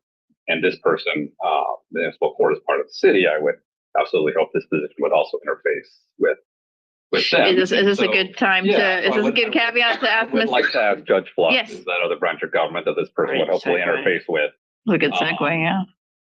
You know, I guess just in general, what would you find helpful from this person? Is there any specifics in the existing job description that give you pause, or good things that you really like? I mean, how do you see this position interplaying with your department, with your branch? Is it okay to speak now? Oh, yeah, please. Okay. So I wanted to add a perspective from as the separate branch of government, but because of the city structure, I do understand that we come under as a department because of financing and everything, how that works. And I was happy to be able to participate in the study. So sitting at the table with the directors and being able to interact with the directors and understanding how the city works, this position would be very valuable to the court, but it would only be valuable as a director. And I'm not trying to one on manager versus director, but there's a significant difference in what the report recommended, how we see things at this level of working to improve our community, improve how we deliver service, because my position is elected, but I'm a servant of the community. Everything that I do serves the community. My court is open to the public. Anyone can come in at any time. At a director's level, it brings a voice where you're sitting at the table and you're able to look into another department as this DEI perspective and to make recommendations. You can't do that as a manager. You cannot make overall change because in essence, you're saying this person is reporting directly to the mayor, but the mayor is the one who's making those decisions. And that voice is going to be the mayor's voice, but that can change at any time, as Jennifer said. As a director, that director sitting at the table with other directors saying, this is for the overall good of the city of Bremerton, and looking at it from that perspective. And when we sat around and we engaged to participate in this report that you now are acting on, that the recommendations say at director's level, that comes with the respect of saying, we trust you, we're bringing you in, you're the expert, you have the voice, you have the expertise to say these things will make our city better. These things will make the three branches of government function better. Thank you, Judge. Thank you, Judge. Appreciate that. I guess the follow-up question is. Thank you, Judge Flood. Thank you. Thank you, and thank you for allowing me to speak. Thank you, Judge Blood. Absolutely. I appreciate that perspective. However, I think we just had a conversation about how managers, HR manager is able to make recommendations and jump in across the city. I'm sure you've had recommendations from the courts over the years. So I appreciate the conversation. Okay. Sorry. Yeah, Can I just say one more thing? Sorry. It's just a small thing. It's just a small thing. Judge Flood, please wait just a moment to be recognized, okay? We're in the middle of a conversation. Thank you so much. Jeff, please continue. I think I'm still coming back to, again, what is it's changing from manager to director actually going to change the impact of this position and what we're trying to get out of it. And I have to be honest that on an actual working level as written, I'm not seeing it. I absolutely understand having a title that sounds higher, but I think as crafted, this position will be able to interact across all departments, interact with other branches, it will do what the report really recommended that it needs to do. And I say that again, really respecting the community input and the significance it implies, but I have to think on the practical working level, is this going to have the impact that we want? And I do believe, as written, it's going to have the impact that we want.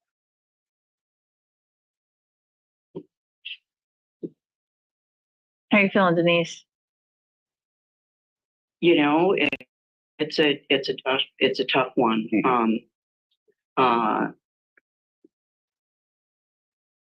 It's a balance. We're taking in information and we're trying to weigh it all and make the right decision. There's nothing more I'd rather do than to please those in the community that have been asking for this. But I'm not going to make a decision just based on that. I can't. It's advisory. I think the point that Jeff has made, it kind of really clarified it for me. As long as that report, the substance of the recommendations in that report are included in the current job manager job description, which I think is what you've said. Clarify if not. I don't know what then it is an overinflated title that we're going for. If we use director, we're saying this job description that's a manager can fulfill everything that the report except for the title of director. And that a title without everything else that goes along with it just is not, it's not right.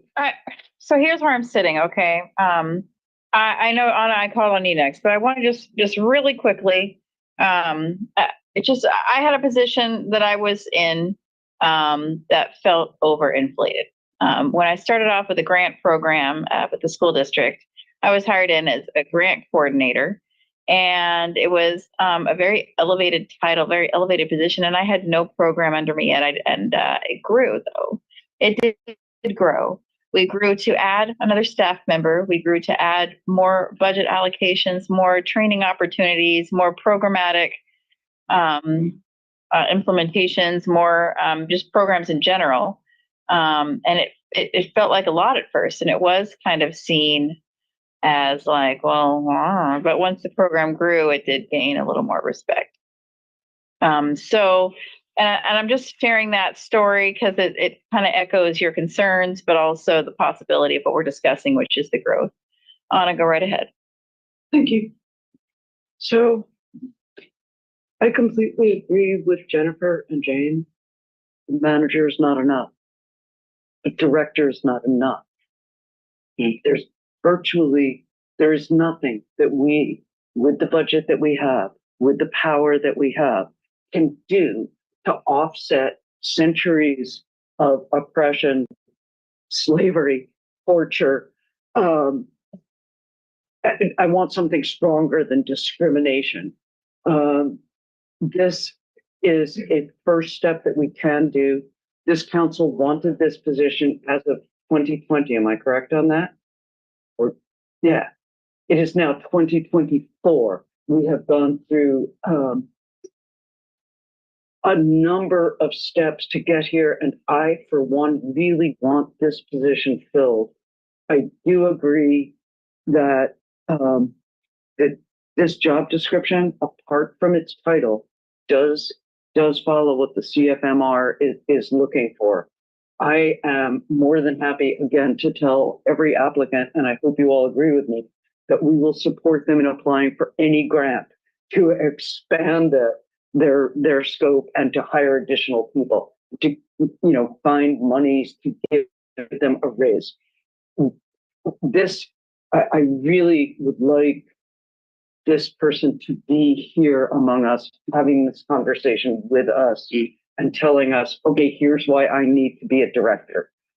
That would be great. But years have gone by where we've studied this and studied this and studied this.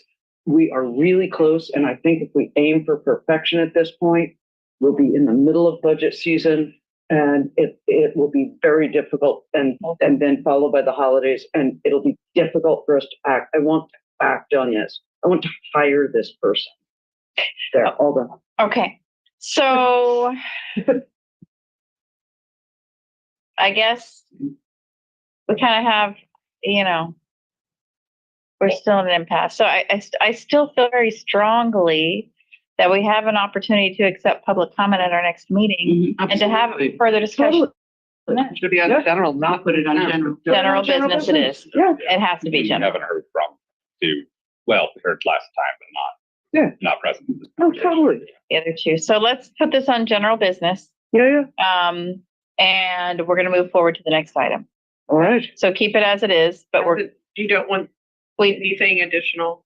I don't think that this makeup of council is moving toward that. So We don't have a majority Will asking. either be this or nothing at the next meeting, correct? Well, we would have to come back to the drawing board for Right. a new description. So Want to make sure. I just don't want to exactly. Is what I'm. Okay, so no editing on the spot. However, that would mean we would bring it to another study session if we wanted to make any edits based on public comment. Right, and I can't edit on, I just was saying. No, it just doesn't feel, it doesn't feel right to So do it that way. the idea is that this is going to be what this job description that was in the packet for this study session is what's going to be on the agenda for consideration next week. On You don't want general any business. Yes, you don't want any additional. That's what I'm hearing from this council. Little added comments. Yes. Okay. Wait, what was the added comment? It was that, Goodbye, Mayor has to head off to the 9/11 memorial service. thank So you, thank you, Mayor. We appreciate your time when you can be. back. Okay, we'll be here still. The fifth bullet under representative essential duties and responsibilities. Okay, what do we want to? Is that correct? There was, my suggestion on that, the serve as a subject matter expert on diversity and inclusion, equity and belonging, providing leadership and guidance to city staff, the mayor and city council, and be a part of any meetings As directed by the as mayor. directed by the mayor. Exactly. That was Okay, the- yes, I agree to that. Does anybody else have a problem with that additional wording? Okay, great. No, that's. And you'll have, and that'll be in our next packet, so we'll see that addition in the next packet. And we will be welcoming public feedback as this is a general business item. Okay, so next item, we have item B8 we're gonna go ahead and bang through the next two items and then take a break, okay, folks? Attorney Fennell and Financial Services Director Mike Riley, ordinance to amend BMC section 3.36.020 under chapter 3.36 entitled Contingency Reserve Fund to allow use of general fund real property sale proceeds for affordable housing, real property sale proceeds for affordable housing. Okay, I'm just trying to process all those words together. We sell property, but now has to be contingency reserve. It's a code change to allow the council to direct it to housing. Which, So, okay. Yep. Was this discussed at any committee? yes. Okay, and head nod.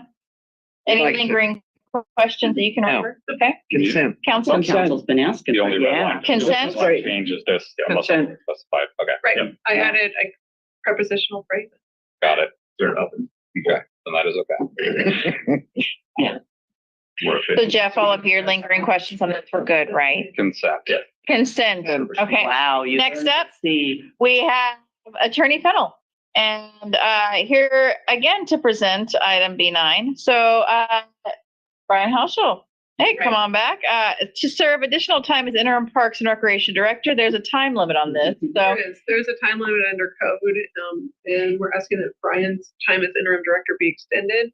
And it does not say how the council needs to do this, so I think a motion on the consent agenda is fine. It just needs that the mayor can't indefinitely appoint. Yeah. I think as an interim, I think that's what the council that had.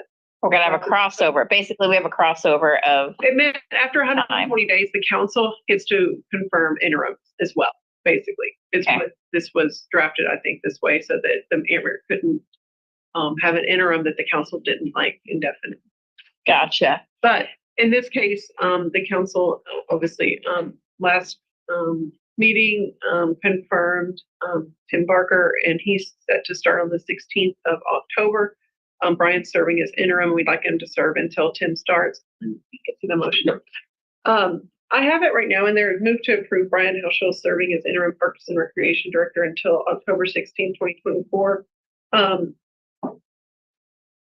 I think if I could go back and change that a little bit, I would say until Tim Barker. In case. Just in case. Yeah. You know, if he Gets a flat tire. or he's sick Yeah. or something like that. COVID, you know. COVID Yeah. going around like Again, yes. and so I will make that change in the Okay. packet for next week, but just to say, you know, that he would be here until Tim starts, but Yeah. we expect him to start on the 16th of October. Thank you. Yes, well, we're lucky to have you, Mr. Yeah, Houser. we are. Yeah, So, thanks for sticking guys around. give me for another month Oh, to good. beat up on me, so thank you. No, From beating up. I really want to say thank you, you know, for my opportunity to be here in front of the council and to step in at this role. It's meant a lot to me. It's provided me some great experience, and looking forward to good things happening within the Parks Department. And so, yeah, I just want to say thank you to each and every one of you. Hey, you might be up here in the future presenting on a park project, you know, so We've been lucky I to look have forward you, to man. that. Lucky to keep having you too, so. Yeah. Okay. We really enjoyed all the interactions with you, Mr. Yeah. Houser. I'll give you a lot of my appreciation for you stepping up, serving, and I'm so glad Yeah. that we have you in the city. Yeah. Yes. Thank you. Thank you. Shall we consent this one? Yes. Yeah. Okay, Yeah. consent. Thank you. Yeah. Thank you. All right, with that, I'm gonna call a break until 7 o'clock. Okay. Okay, All right. nice long one. Get something to eat, y'all. And Judge Flood, if you could please construct a letter of public comment or come to public comment on this issue at our next council meeting, that would be appreciated. Thank you. Thank you, ma'am. I will. I Okay, found out at the last minute that it was going to be on with my schedule. So thank you for Thank you. again Oh. allowing me to speak, and I'll of course. see you next Sorry week. there wasn't much time. We have quite a busy I schedule. know it's pretty full agenda. Okay, so I All right, understand. ma'am.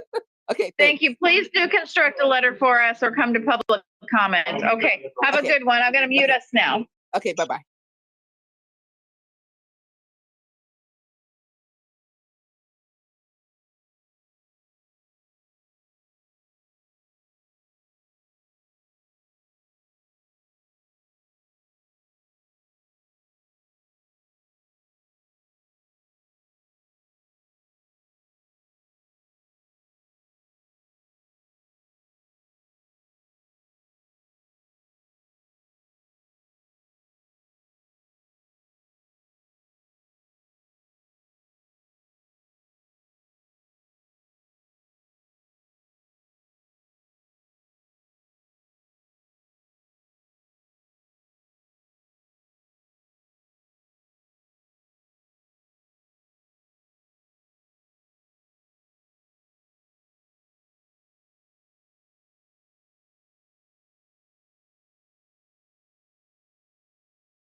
Okay, I call us back to order.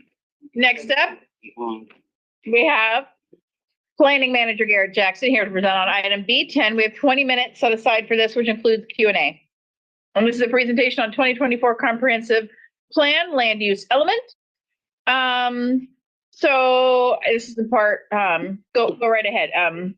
And start your presentation. There's something in the script for me to read at the end of discussion, but not.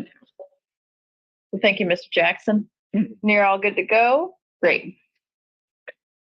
Okay, so happy to be here to discuss the land use element of the comprehensive plan.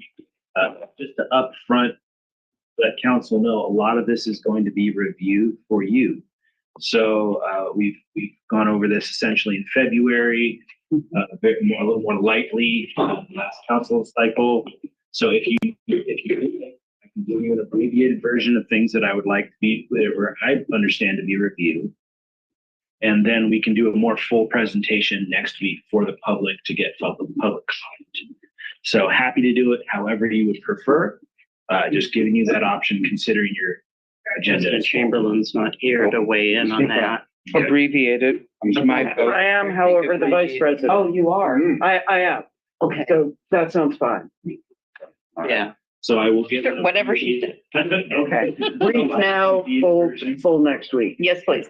And if there's time at the end, Thank you. An interactive zoning map. If you'd like to see that, I have it ready to show you. So next week we'll get, essentially we're here to get council's feedback and public comment on the land use element. We'll be shopping essentially every element of the comprehensive plan, land use being the first. We will go over that very basic review that we plan on doing at every council cycle for the comprehensive plan. We found that when there's people in the audience, it's very valuable for them to understand just that very basic underpinning what comprehensive planning is. The land use plan element, we'll go over the vision. There's vision, goals, and policies, but council has seen those already. So we'll just read the vision, let and let people know they can go to Bremerton2044.com to see all the vision, goals, and policies.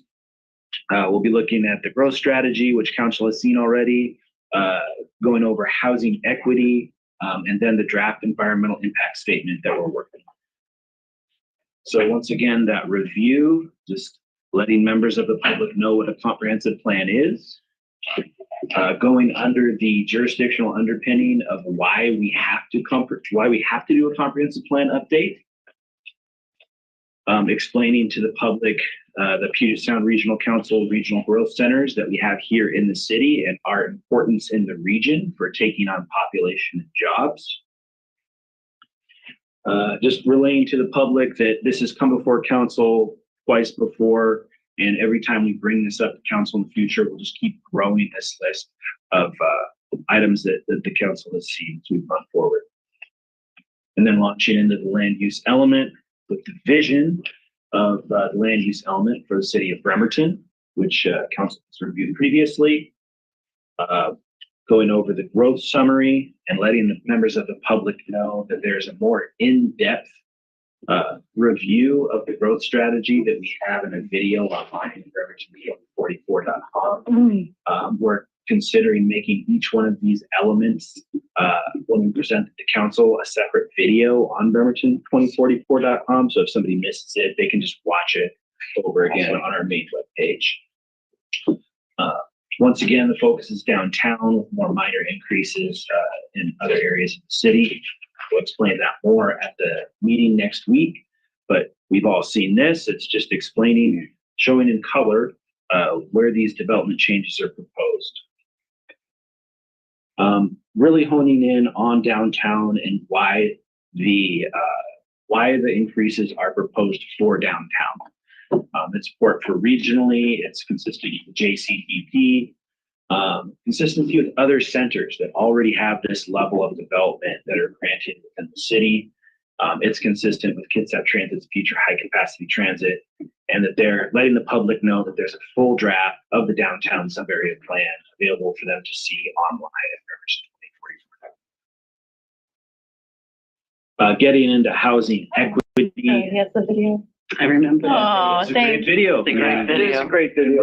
We really want to let people know that it's out there and it's a big reason behind what we're doing with the Yes. is for equity services.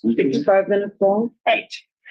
And I apologize, we're not doing questions right now, and so I'm sorry to interrupt you, but what was the name of the researcher and the Greg Colburn at what, at UW, Greg Colburn at UW. Thank you. Please proceed. It's on Bremerton 20. It's on Bremerton 20, yeah. Yeah. Greg Colburn, and I just want to make sure he's cited. I reference this a lot. Thank you. Of course. Okay. And then for housing equity reasons, we're proposing multifamily being allowed use in low density residential zone and medium density residential zone. That's already an allowed use in all of the UGAs already associated to the city of Bremerton. So the county and UGAs is more urban than our city proper. That it's consistent with Washington State Department of Commerce guidance on how to create income bands we have to satisfy housing for all income bands. And that this does that for 0 to 80% AMI. Also pointing out that the majority of Bremerton residents do live in rental housing. So for expanding that base will be equitable to the city. And that there are environmental benefits to compact development sites. Working in just letting the public know that our draft environmental impact statement is due to be released in October, and that there's a lot of table work in the DIS. Changed it. And this shows essentially. Oh, yeah. Changed it. Good eye. Yeah. Thank you, Garrett. Noted. So that being said, this is the number of households for multifamily and single family units in the Still a lot of city capacity there. by zoning district. So this is what we have to show for the Department of Commerce and PSRC, Right. showing that we do have capacity. There are 3 alternatives that we'll be exploring with the DEIS. The first alternative being our existing zoning. And if you just skip ahead all the way down there to the bottom, it shows that we have a deficit of housing with our existing zoning. We then move over to alternative 2 and 3, which both have a surplus. So we are I wish we could good move to go in Lori's. that regard. There's nothing in the blue spaces where Lori's box is, right? Lori's. The black box up. I mean, Oh, can I move that maybe? I don't think you can. No, you can't move it. It's stationary. I can push. There doesn't appear to be any multi. There we go. Nothing in the box. Oh, that's great. Yeah, Thank we're you. not building multifamily and So the difference is the PSIC between 2 and 3. Right. So we do have one landowner requesting a portion of the industrial center allow housing. We discussed, that kind of skips ahead to our council district digest will be issued concurrently with the DEIS. And that will explain all 3 alternatives and provide mapping showing where where the differences are. So for council district 7, we do have a property owner requesting residential be allowed in the industrial zone. We discussed that a little more in depth in the digest, and that there may be some conflicts with industrial development and residential and in airport. But that being said, that is the abbreviated version. Happy to take any questions. Okay, so council, this is the time to ask all the questions because next week we're just going to be taking public comment. And we won't be doing any digesting in front of at that point in time, because this goes back to the planning commission after this. Can you remind me of the process here? So we've got the land use element. What's the next step after you get public comment? It goes back to planning commission? This is the council's time to steer the ship essentially with the land use element. Right. We'll go back to DEIS, and then the planning commission will pick a preferred alternative and suggest adoption of the comprehensive plan to the council, and Thank which you. will trigger more council review and deliberation. But now is the time, if you have comments about the land use element, now is the time for that to be incorporated. Jeff, go right ahead. Follow on, make sure I got it. We'll go to public comment next week, take that public comment, and then we can start steering the ship. Right now, we don't. Ideally, you start steering the ship now. Before public comment next week. Right. So the planning commission has seen the Okay. land use element. They're doing a little bit more work on the downtown sub-area plan right now, next week. But there's just a very small matter with downtown sub-area plan. They are, that they're clearing up before, that plan. Also. So what I think our eye contact is saying is maybe we do need to have a discussion after we hear public comment. But I would think, yeah. Okay. All right. Let's plan for that then.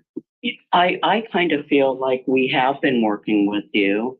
I can only speak for myself and what I've heard from other council members. So I'm very familiar with any impact to my district. And I've already talked with you about those concerns. So I'm not from a district perspective, I don't have any questions or concerned about this. Now, when you get into parking minimums and all that kind of stuff, we'll talk. But if I hear public comment next week, exactly. Oh gosh, I really don't like this change, and I don't think that my neighbors will as well. Then I guess the after that meeting, I can just come directly to you and say, is there a wording? Ideally, now is the time at that public meeting to let us know if you have a problem. I mean, that being said, there's open and continuous contact with the public throughout this process.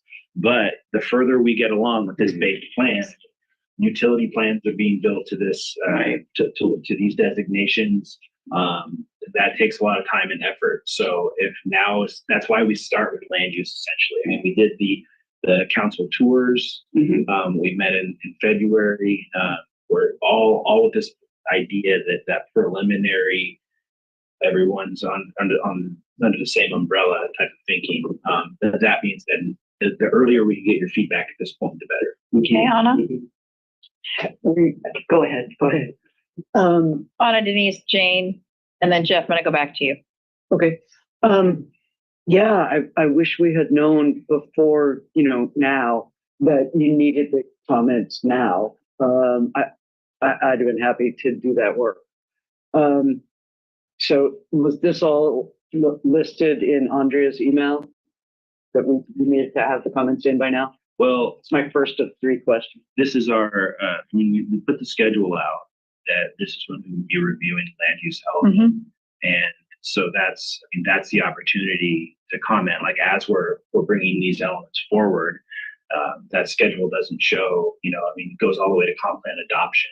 So every element that we're bringing forward, that's the best opportunity to work with us on any changes. Okay, good to know. Question 2, is it correct that the only regulations that'll be changed as a result of the adopted comp plan are zoning regulations? The comp plan is more of a guiding document.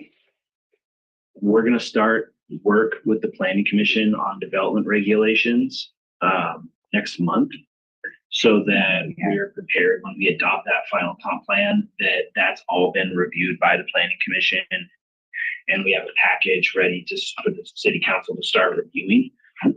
But we're wrapping on a lot of the comprehensive plan that land use deals with the planning commission. We're then going to transition over to the SEPA process for the planning commission, and then develop regulations that support the comp plan. Okay, then let me clarify then.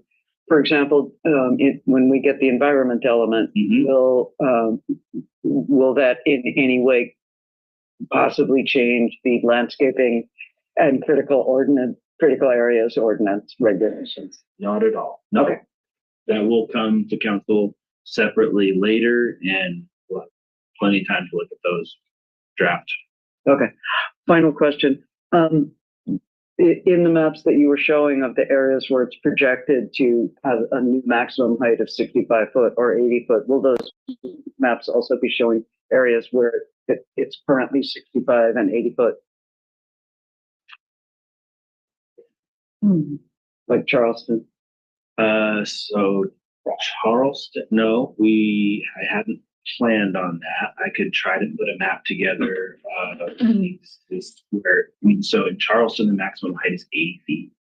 So if you want, I could try to put a map together before council next week that shows areas where 80-foot height limits are. Today, or are you saying? Or both? Next week, and I'm suggesting this to council because, for example, if you go through the Charleston area, you would have no idea that there's an 80-foot limit because there's no buildings that are 80 foot high. So it would be helpful, I think, for people to see, what the zoning allows now and what future zoning would allow. Because basically, there's almost nothing in Bremerton that's higher than 3 stories.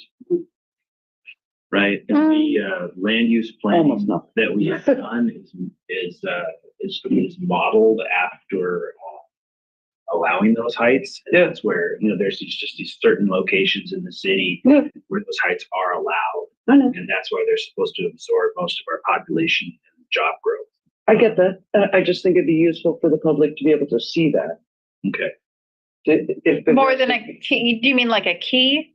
Like a, I want to understand exactly what you're asking Garrett to provide. Are you asking him to provide almost like a topographic map? No, with not the at key? all. No, we saw a map of alternatives 1, 2, and 3 Okay. that showed different areas where. So a table. You want a table? No, it was in there. The Charleston district was not in the. I'm sorry, I don't have the PowerPoint. Look at the map that I'm sorry to ask you. Yeah, I'm not trying to create extra work. So she wants to there in that graph, that list. Are you talking about the map where Lebo's big and yellow and ready for? I don't have your eye for Leva. Oh, well, I wonder why I'm biased towards it. I know it's a mystery. One more. There we go. Yep. Okay. Yeah. See, so these are the proposed new areas, but Charleston isn't in that.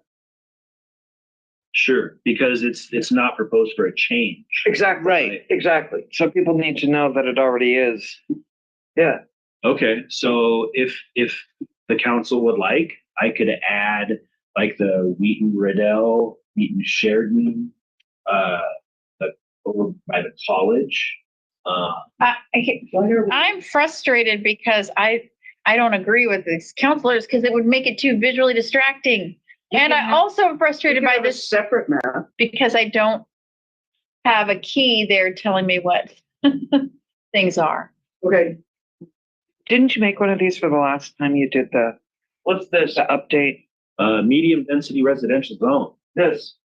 High density residential zone. This. Jeff, can you see all of these colors? No, it's Charleston. As long as no Charleston. So that's There's 3. 3 of blue. the outline isn't shown. You're saying you'd like it shown. Yes. What color would it District be? center core. Yeah, it would be maybe a brownish red, maybe Like similar. this? Similar, yeah. We might have to change those colors. That's Okay. Different maps. So one showing the proposed change. Is this what you're saying? One showing the proposed changes and one showing when the changes are integrated? Well, basically, Jeff, you were head of planning commission when the height limit was lifted to 80 foot in the Charleston. Wasn't a lot. Yeah. Fair enough. You were the presenter. Oh. So this was back in 2021, I think. It's been 80 feet for, I think, as long as it actually. And we actually have a 4th color up there, Jeff. Anyhow, but since there's no buildings there that are 80 foot high, it would just be good to show that they are allowed now. So people could see this as Existing. Can we have a separate map with existing zoning? Yes. Okay, I think that's looking for it. So how Instead of about putting it together. essentially our zoning that exists? There you go. Yep. There you go. Then after it says the name of the zone in the table, in the legend, then just put next to it what the height allowed there is. So Okay. I'm gonna bring it up. I've been checking in with Counselor Coughlin over here because you can't, I mean, you can see all the colors. If we're good. So there's blue in the bottom left there. Then there's green to the right of it. Yeah. There's like that faint yellow for downtown, which is about the same yellow as the other yellows. It's looking like it's like a green, right?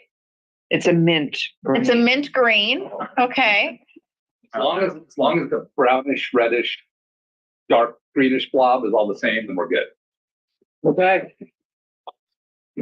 Color blindness. I am assuming that this is the same as this. It is. Yeah. Hey, all right. The value. Then we're good. Most common color blindness test. Okay. All right, that's it. That's all I was gonna bring up, just for fun, because it is interesting to see things through other lenses, literally, District Digest. and rods. We did look at those, and the colors are Those were supposed to be great. divergent enough I to. was just thinking that the district, I was pulling up, but I think some of Michael, the information asked for is in there. There is tons of information in those digests. wonderful. So some of the zoning is in there Mhm. By each. with a key. Right, because I was flipping the other day for my district, flipping between alternatives 1, 2, and 3 and looking at them because I was going to meet with, I couldn't meet with folks in Manette, so sending them an email saying, hey, here's a preview. So this is existing neighborhood business? Yes. This is existing low density residential? Yes, anything that's changing will be in red. So. So this is red and yet So that's it's brown. In the text. So Oh, here the I text see. is red, Okay, that's a change. Everything else, if it's in black text, no change. okay, so just these two squares or all the squares that are that color? All the squares that are that color. Okay, And then you see on low density residential, yeah. non-family, 4 units per Okay. the HB. From some 11:15, I think. Okay, thank you. Good to have an And opportunity. there's usually the maps, but there's also an introduction that describes earlier in the digest. Do we have those on like big, big panels that could be put on easels? Wow, I like it. I like the idea. Yeah, down in the lobby or any, yeah. Doesn't have to Yeah, really be like that. That might be hard to pull off, but if you like our, and can you also do a triple Lindy salt? I don't know. I'm just kidding. Well, back when I was a stripper I was talking about gymnastics. for the Graphic Arts Industrial Union, we always assumed that clients wanted something yesterday. So like any client, we would like these as soon as possible. Because it would be useful for the town hall. Absolutely useful. Yeah. Yeah. Okay. Okay, so we're asking a lot, so I want to get a summary of the feedback. Well, Can we I just- haven't been able to ask questions yet. Oh, okay, hold on, let me just make sure, because I want to check in on some feedback we're providing to Garrett, so that because we're just kind of spitballing some things, and then Jane, please, after that, please continue. So one of the things we're asking for is a map of, that includes a key. That's something I asked for. What do you guys, is that something that's necessary? The map that has the colors on it with a key on it. But you're saying, Jeff's looking at the digest, saying that it's in the digest. So, yeah. But that's not a comprehensive, I mean, okay. I guess what I'm saying is the big map doesn't have a description of what the colors are. Medium, low, all of that. So is that something that is okay to ask council for feedback? Is it hard to That'll do? let them, then yeah, it's good. Is it easy enough to do? You have the current zoning map, right? Sure. And I can just amend if that's here. Let's go to the city webpage. Yeah. That's always Hey, we fun. could all do that in unison. Wait, it'll be too much of a strain. No, it'll be all right. It'll be all right. The other thing that was asked for was, Would it be at bremerton2044.com? was a map showing the current zoning. Okay. So that was something that was asked for. Is that, are we in agreement on that? Share here. Do. Where should we go? So this is map. See I that? don't think is this the sufficient area, or do you need it zoomed out like the like a custom map? That one looks pretty good to me. That one is not comprehensive. Well, there's a second one, isn't there, that like shows everything, you know, Sure, I south could of do the 11th Street? map. Staff, it seems to not cooperating. Yeah, there's usually like three. Oh, no, it only shows one page. And then- There we go. Yeah. So I could do 1 and 2. And so the colors are consistent, Cover right? District 4. Colors are consistent with the map that I'm talking about that I say needs a key. Yeah. I don't know. They all have. We need all And of it. look, see, it says Harrison Heights already in I it. know. Well, you're so good, Garrett. Thank you, Garrett. Goodness. That's fine. The blue or it's red. I can zip through in the presentation. If that's what council wants, I can do all 4. Sorry, my cursor. I can do all 4 of these zoning maps with that height on it. Mm-hmm. Is that chocolate? No, it's like a lemon candy on it. I'm trying to minimize. It's the amount like of work. those almonds that they Well, give you. it should at- just really be in a PDF, adding the height on the side. Yeah. So to go through those would be helpful because there's a key and the colors are consistent for the zoning, correct? Yep. Between these 4 and then the one that the proposed changes. You'll double check them. For the most part, the colors could be a little different. Like Yeah. there's the shades of brownish red for Oh. high density residential versus district center core. I gotcha. But See, it's internally consistent. 1 through 4 are all the same colors. Are we asking for this to be within the comprehensive plan? Or are we asking for this to be in the presentation? I think the presentation. But no, because not everybody's going to be there for the presentation. So yeah, it just should be Well, the put in. presentation could be online. Or though. even Yeah. if you think, here's our current zone. You know, is this Well, it's all listed Jordan somewhere. right? I know, that's but the if, problem though. You could work on something to put on Bremerton 2044. Yeah, if you could link it to it somehow. I think what I'm hearing is the need for a quick comparison between what we currently are zoned for and what it will look like if these changes go through. Which I feel like the district digest you have, but just not finalized yet. Right. So for next week, I don't know. I don't need it, but I can appreciate where other, I could just show the page of the district digest. Where So I guess this is great news, Garrett, because we're not actually like talking about the alternatives or the changes to our zoning in our communities, which we've already talked at light well, we haven't about. talked to Jeff yet. So I think maybe we need to talk, we need to have a substantial conversation beyond colors. So, Yeah. okay, Well, yeah. So, being this up. for instance, there's this page of the district digest. Yes. I could show that. It says the height on there. I'm not sure how easy it would be to read in a PowerPoint presentation. Or if you want to defer to when the digests come out, and then the public will have their opportunity to comment on the DEIS at that time, and in a roundabout way that's on the land use element. It's up to you. See, this goes back to my initial question. Like I looked at I think the schedule's still out of date here on the work plan. So I think I'm still not clear on the steps. So I know I was going to say something stupid, but land use element is one element of the comp plan.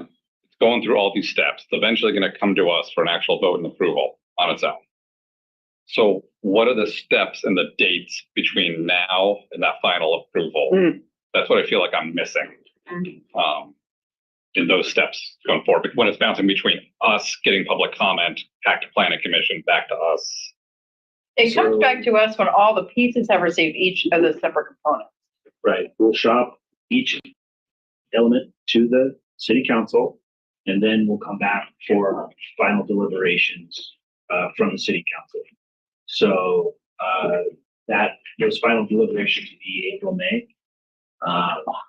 But until then, we are bringing you individual elements so that you can comment on them and have some, we don't get you the finished product at the end. This is the time where, right. Yeah. So beyond that, land use element is this month. The SEPA process would start next month with the DEIS. The final environmental impact statement potentially being issued in December or January. And then the city council starts seeing the final package of all of the elements brought together April, May. If the functional plans are able to keep those timelines, it's completely possible we're coming back to you with an updated schedule. But for the zoning in particular, we're getting, essentially there's a draft on the website, but go to full information. We have our draft district digest going to get public comment next week on it. And then it's basically ASAP feed you any of our comments, concerns that we either still have or that we hear from the public. And then that's going to planning commission, and then it's coming back. It's going to planning commission on the 16th. So it's going to come to planning commission on the 16th, according to the website, Right. 2 days prior to our council meeting. So the land use appendices and housing appendices are going to the planning commission next week, as well as a small portion of downtown suburb. Specific parts, okay. If you have comment on the land use element, Yeah. give them to us. ASAP. Okay, and if we hear Yeah. something in next week's studies, next week's meeting from the public that we agree with, ASAP. I'd like to go ahead and defer to Jane. Yeah, please. Thank you. So I have a question. When we okay a land use, are we okaying all the little rules that you have currently to that type of land use? Like if we say, yes, 65 feet is fine, but I don't want all the parking that you currently say you have to have under 65. Am I then not going to be able to say, I don't like that part of it? No. Okay. That's a separate element. I want to be sure, because when the zoning says certain things, so if we're saying okay to the zoning, I want to make sure Yeah. we aren't Really limited taking to everything.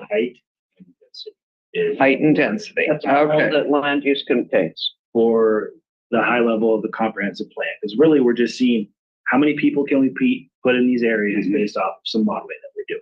And that's height and density. Okay. So I've had questions from some of my neighbors about why the height is so significant on these old industrial properties in my area. You know, like near Plaza? Superfund sites. You know? Okay. Yeah, Penn Plaza, and then down by where the yacht club currently is. And are we doing that to try to encourage developers to come in and clean up those sites prior to building housing? Because it might not be feasible for somebody to build a 3-story building if they have to do a whole lot of decontamination. But if they were building an 8-story, then it would make sense to pay for that decontamination. When we did the initial scoping for the plan, we sent a postcard out asking people where should development increases be located. And we heard back existing commercial and center areas and centers. And so that's why we focused development increases in existing commercial areas and centers. So it's being selected, that formal industrial strip, because it's, I mean, I think there was like a cement batch plant there at some point. Something. And we are trying to incentivize redevelopment of those sites and create housing. Right. And one of the best ways to create housing is certain construction types where you have a potential parking podium below and levels of wood frame housing over the top. And that's why it's that 65-foot number. Right. Is so you can enable that type of construction. So if you put honestly, this is why we've been trying to shop it fairly early into the public office. And there is that subjective nature. Is someone going to be happy with a 45-foot structure next to them versus a 65-foot structure? Is that difference going to make be much of a change, or is it more? The difference in the impact to the surrounding area versus the impact to creating more housing is what we're trying to focus on.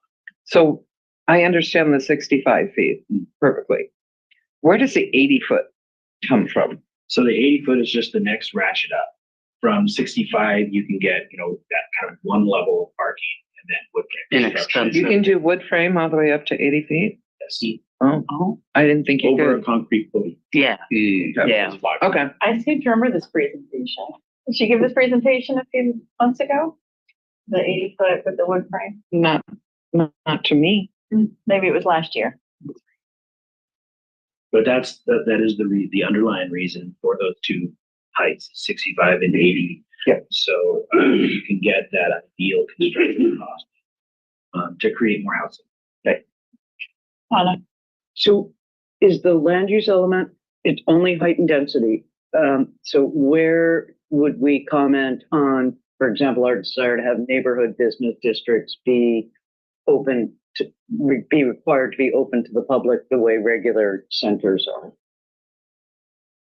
I'm thinking Hilo's, Hales Ales at 15 and Lafayette.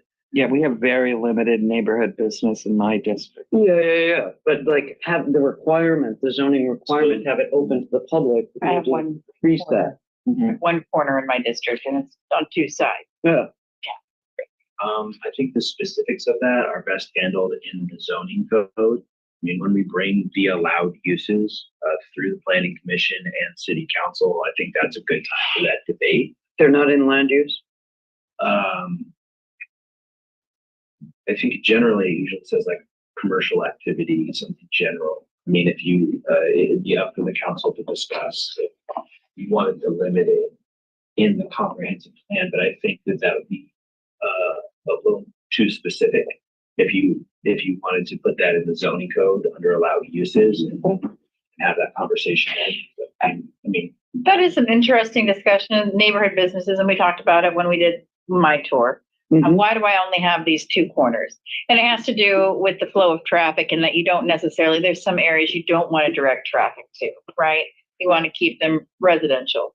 But there are some appropriate areas like your area with,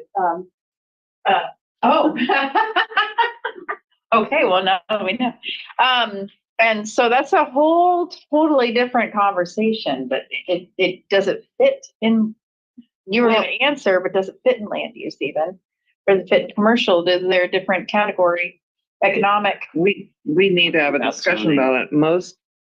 The majority of the neighborhood business area zoning in my district is for a nonprofit that pays no taxes and there's no businesses. So no foot traffic. No, except on Sunday. Yep. Oh. Yeah. Okay. There's very limited places for anybody to open a business currently. Well, and if we're promoting business, there are plenty of places in my district open. Yeah. Well, not nice. If anybody wants to, And we do have existing code for converting commercial structures, like if there's a community building or church or something like that, we have code provisions for converting that to a business. That being said, there are neighborhood business zones are typically off the beaten path and don't get a lot of vehicular, bicycle, or pedestrian traffic necessarily. And then creating more of those areas, it creates more destinations. And there's a reason that off the beaten path commercial may fail at a higher rate because they don't have that type of traffic. So if there's a lot of vacancies in those areas, that could be a contributing factor. That being said, getting back to the question at hand, if you'd like to discuss the uses that are allowed in individual zones, the zoning code might be the more appropriate vehicle for that comprehensive plan. Okay. I think that's valid. So go ahead. Can we address that before fall 2025? We will do our best to work through the development regulations with the planning commission and get those to the city council. In a timely manner after the comprehensive plan stuff. You are such a good politician. Not really a politician. I know. Yeah. It's also the truth, he You says. word it so Both can be perfectly. true. I appreciate the truth. We all do, I think. Going back high level, I've been kind of waiting to share the district digest, which again so nicely show the zoning proposed or possible changes. They're not finalized yet, but I think what I'm hearing is I should be sharing them now or For feedback or for feedback. information? Yeah, for feedback, Okay. the neighborhoods in the district. I mean, it seems like, please don't publish the, okay, she Okay. said, please don't publish. it, Yeah, not so okay, much. that's why I've held off, so, I don't know that we need, I mean, I don't want this to sound the wrong way, but do we need to have public comment on every minutia detail? Because the digest should be, I mean, we are the ones that are supposed to be providing the feedback from our constituents, right? TCD wants us to present at our district town hall. And how better to do that than with district. District digest. Yeah. That's Yeah. the way. right. That's what they're. That's our come from. Primary. Right, so I'm looking forward to Have a those to say tool. like, give feedback Yeah. on the zoning, yeah. Mhm. Yeah. I mean, And I've heard what is it, mid-October when we get them, early October? That's when It was the the DEIS. DEIS is scheduled. Yeah. Okay, So it would will be, we, so then at that point, is it too late? I know it's never too late until we voted on it, but is it too late to then, we get feedback and like, yeah, there's a major issue with zoning here that, that's what the point of the DEIS process is, to Yeah. get public. So okay. so the digest may be delayed if there's feedback that we have where we want to make changes. How can the public comment through the DEIS process without making the digest public? they will be public. They will be public at that time. It should be When, great. and that time will be October? Right. Or That's what it's later? Okay. Okay. Mid-October, right? And how long The do director they? says the digests are a communication tool. Hold on. Provide us comments. Do you want me to read it? Help us to It went away. Well, Thank you, Director, for. digest or communication tool. Here they are. To understand the DIS and provide comments. So let me start over. So please don't publish the district digests. They aren't for public disclosure yet. The digests are a communication tool to help public understand the EIS and provide us comments. There's the whole thing altogether. So, Right. so the day we publish one, we publish the other. Although we did just see a preview of Michael's there. In that Well, presentation. he's not here. We all have previews. We all have Yeah. a draft. Okay, so back to make sure. So we're gonna present this draft and the possible alternatives of land use next week to the public officially. After it's been through planning commission. It will have already Right, been. all right, with the streets, yeah. this should all be in the schedule that was the director had said. That's what I feel like I'm missing. Maybe I'm missing that schedule. Like, I feel like I'm just missing the visual schedule of everything coming through. I really liked that timeline in the, where we could visualize the different things Yeah. happening at Which one again, time. I see it. Dude, yeah. Okay. But that being said, the land use element is a great time for council and the public to comment on the land. So we'll be then sending out the DEIS concurrent with the digest. We'll open another round of public comment on the entire comp plan. So including the land use element. So lots of opportunity for the public and council to comment. I'm going to do a quick time check with us because we did a lot, 20 minutes. I'm not trying to cut us off because this is a valuable conversation, but we're at 45 minutes. So I just wanted to just touch base, just let you know about that. I'm happy to move on with the feedback of an updated timeline unless I've missed it, which is very possible. Can we, Laying this out would be nice. so then I think maybe a resource we're requesting is a timeline of all, not just the process for our district digest, but the entire comprehensive plan. I'll include that in the presentation next week. Great. That would be great. Okay. And we love And on the infographics. website. We, With the new one. okay. Yeah. Is everybody okay to move on to our, thank you, Want Mr. to Jack. see the interactive zoning map or another time? I have no qualms either way. Pretty cool, I think. The interactive zoning map, meaning, Yes, I yes, vote yes. okay, yes, we want to Sorry. see Is it. it a public link or do you need to demonstrate now? Demonstrate now. Okay. Show us. Go, go, go, go, go. Okay. Yeah. Just be really quick. Yeah. All right, go. I like interactive maps. I wish we could touch the screen here and, okay.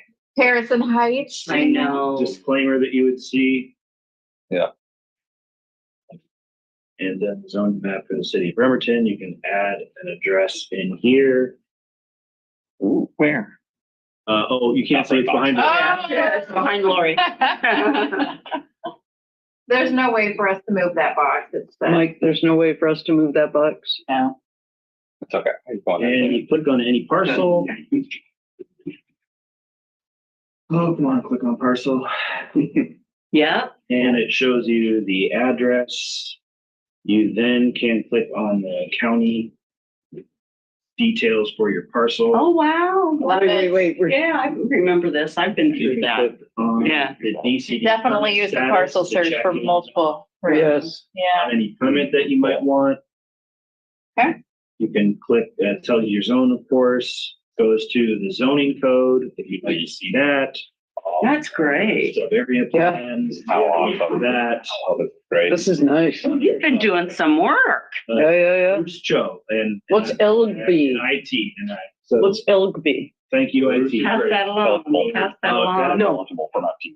And What's MFT LB? eligible, so it tells you whether you're eligible, and then MFT info. If you're interested, you can go to the MFT page as well. So we tried to put it all in one Jane's box, favorite so it's page. easy to see. Yeah, my favorite page. Yeah. And again, my cursor isn't behaving, but you get the gist. And we'll be working with IT to get that on our webpage.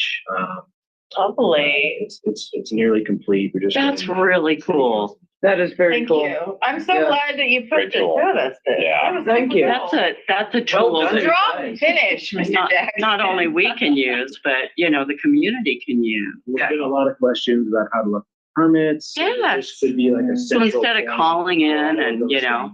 yeah. What's going on with this parcel near my house? Oh, hey. Exactly. Look at what's in. Exactly. Well, exactly. Well, the only problem is when you don't have an address for the parcel, like say it's a whole bunch of woods north of the. On the map, you can tell where it is. Go click Just it. punch all around it. Yeah. Till you find it. Thank you. All right. Thank you, Mr. Jackson. Of course. Okay, next up, we have You go, B11. Harrison Heights, yeah. B11 Council Member Jeff Coughlin here to present. We have some folks here that have been eagerly waiting to hear about this. Of course, we don't accept public comment right now. We will next week. But this is a resolution to designate the 900 block of Washington Avenue, commonly referred to as Lower Washington Ave, as permit-only residential restricted parking zone. Was this discussed in finance, parking, and investment? It was not. Okay, fair. That might have created a forum to do so. But Jane, I wanted to, after he gives the presentation, I'm going to open it up to you because you're the only member here to do the first questions. All right, take it away. Good. So thank you. It's a fairly routine thing. So that area of district along Washington Ave has been under construction for a couple of years, and it included both the part that's finishing up now on basically Upper Washington and the roundabout connection to 11th. But the first part that was done was also Lower Washington, literally lower walk that area. So there's a bunch of historic. Hence the name. Hence the name. A bunch of historic homes along that street that really don't have any built-in, there's basically no built-in garages or driveways. And so historically, those residents have relied on the parking along Lower Washington, but also parking along Upper Washington right across the street. And so with the construction change, I mean, a big kudos to Public Works. They are working on squeezing out every space of parking possible along Lower Washington. But upper, it was always designed that, the parking along that street was going away so we can have our nice new lanes and multimodal travel and connection and wider sidewalks as well.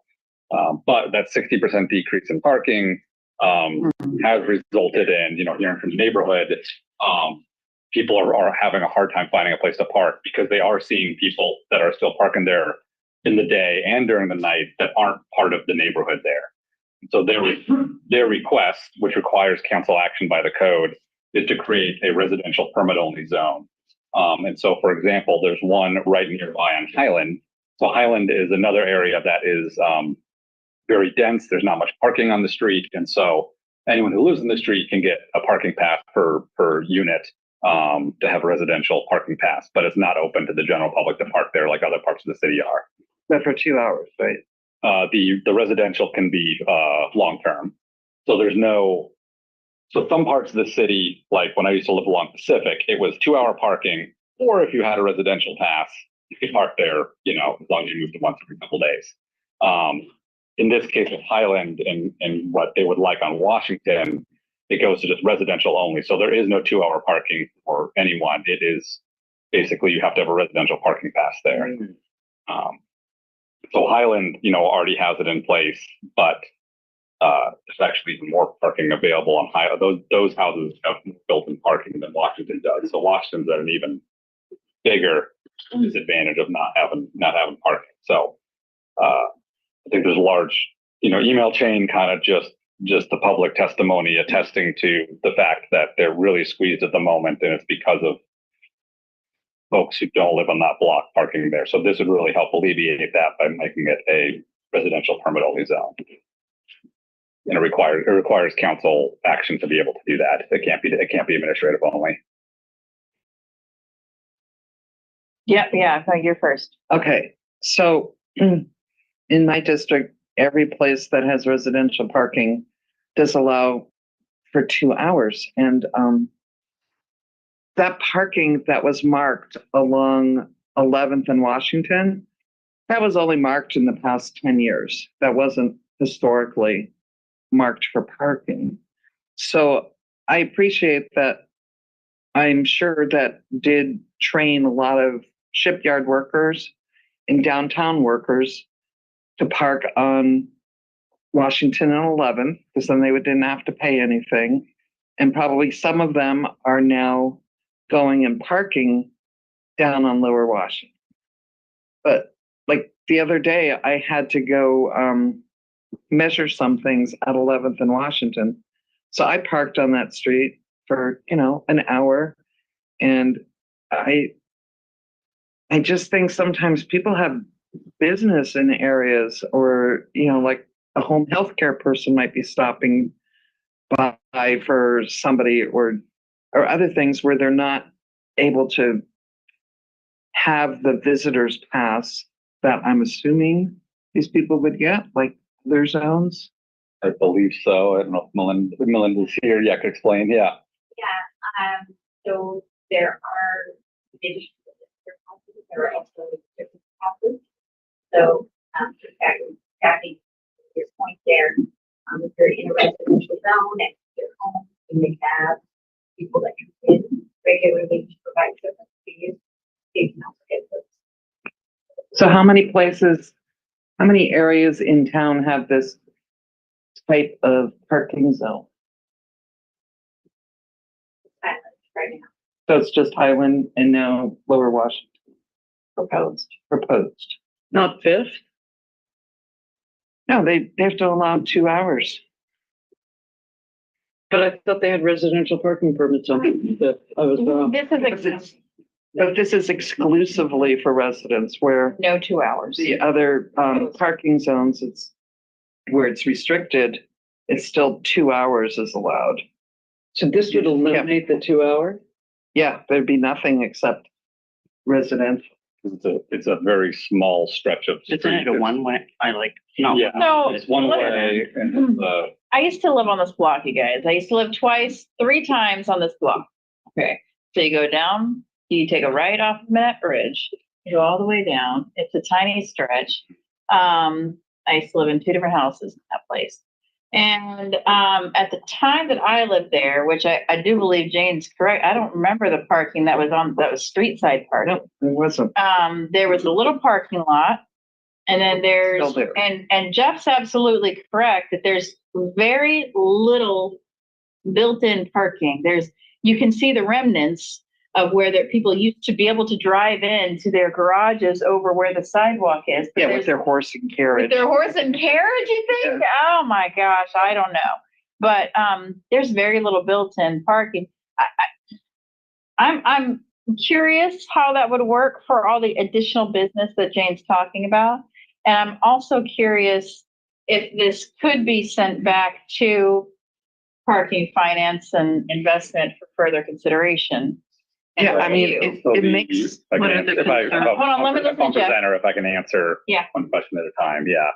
So let me go back. So it is one way. It is a very short stretch of street. So there's just not much parking there to begin with. But it's also not near any, business center. Like I agree, if it's proposed to be on, 4th or 5th or something like that, it wouldn't make sense, but it's not. It's a really unique, residential only street. So we also just spent well over $1 million creating more parking places of public funds on that street. The project that we just recently. More, it eliminated parking. No, it was a 60% reduction in parking from. That was not on that block. They didn't remove it from that block. They removed it on 11th. Right. In Washington, but that historically has not been their parking. So between upper and lower, many residents along that street were using Upper Washington as parking. Well, part of it is some of these single family houses have been converted to multifamily. They're all a lot of multifamily homes, a group homes in that area, So they're right. So it's even more of a demand. So that's even more reason to have it residential only. I'm just not really keen on only residents being allowed on the street, and that somebody like where would I have parked the other day when I was going and doing measurements? I wouldn't have been able to park anywhere. If I can't park on Highland, you can't park on 11th. I parked a little farther up 11th. Where? A little farther up Washington, I believe. Or right at Washington 11th. Walk. 11th Street Place in Washington is that what you're talking about? Yeah, Pacific in Washington. Could have parked there and walked. So it goes from Washington Ave to 11th Street Place. And then it goes from 11th Street Place to what's the road that? Let's look at a map. Yeah, I know where it is, but yeah. Here's my question. I do feel like this needs further consideration of parking finance investment. I just wanted to know what other counselors thought about that, Anna, and then Denise. I think setting it up so that it's like 2 hours for people, and unlimited for residents. That's fair. I think devoting a public street to Okay. To what? I'm sorry. It can't go to parking. It can't go to parking if it gets a quorum. Yeah, that I was figuring that it couldn't because it's been there. It hasn't been there yet. It didn't go. It didn't go. Oh, correct. I had not realized that. I'm sorry. So that seems fair. Everybody in this town is scrapping for parking. And but I don't think that we can designate a street as a private parking lot. I think we need to include like a 2-hour thing because you know what's going to happen down the line, Jeff? People are going to get sick. They're going to need a medical attendant to come and give them care. People are going to have things happen in their lives where they will need somebody to be in their home. We did just hear there are service. They have service permits. People, yeah. But that's another barrier. That's a whole other, right? You have to make a whole permit. Mm-hmm. Yeah. So it's like a 2-hour thing. That seems entirely fair. It's not people from the shipyard are going to park there for 2 hours, go down to the shipyard, come on back, move their car. It's too far for them. Well, but that is the issue right now, is that even though it says 2 hours, the enforcement isn't adequate enough to get people off that street, right? So it's so much easier to enforce the permit, residential permit parking only. Is that what, I'm sorry. Yeah, no, it's just that, That's what Impark says? They can't enforce the 2 hour? that is just the reality of having that open there. I mean, we see it, the spot on Washington, that's, supposed to be 50-minute load zone, but people still park there overnight, right? We're running that problem forever. And so that's what the residents are experiencing. That's what's in their emails, which, I don't think it got in the packet late. But definitely encourage you to read that email chain, but that's exactly what they're experiencing. People are parking there day and night, and they have no place to park remotely near their house. I'm sorry, I downloaded this at like 1 o'clock this afternoon. I think It's quite late enough. Can we hear, Denise, did you have, go ahead and finish your point on it, but then I want to go to Denise. Okay? Absolutely. Thank you. So would Impark have a better shot? This is my final question at enforcing a residential permit only than it does at enforcing the 2 hour?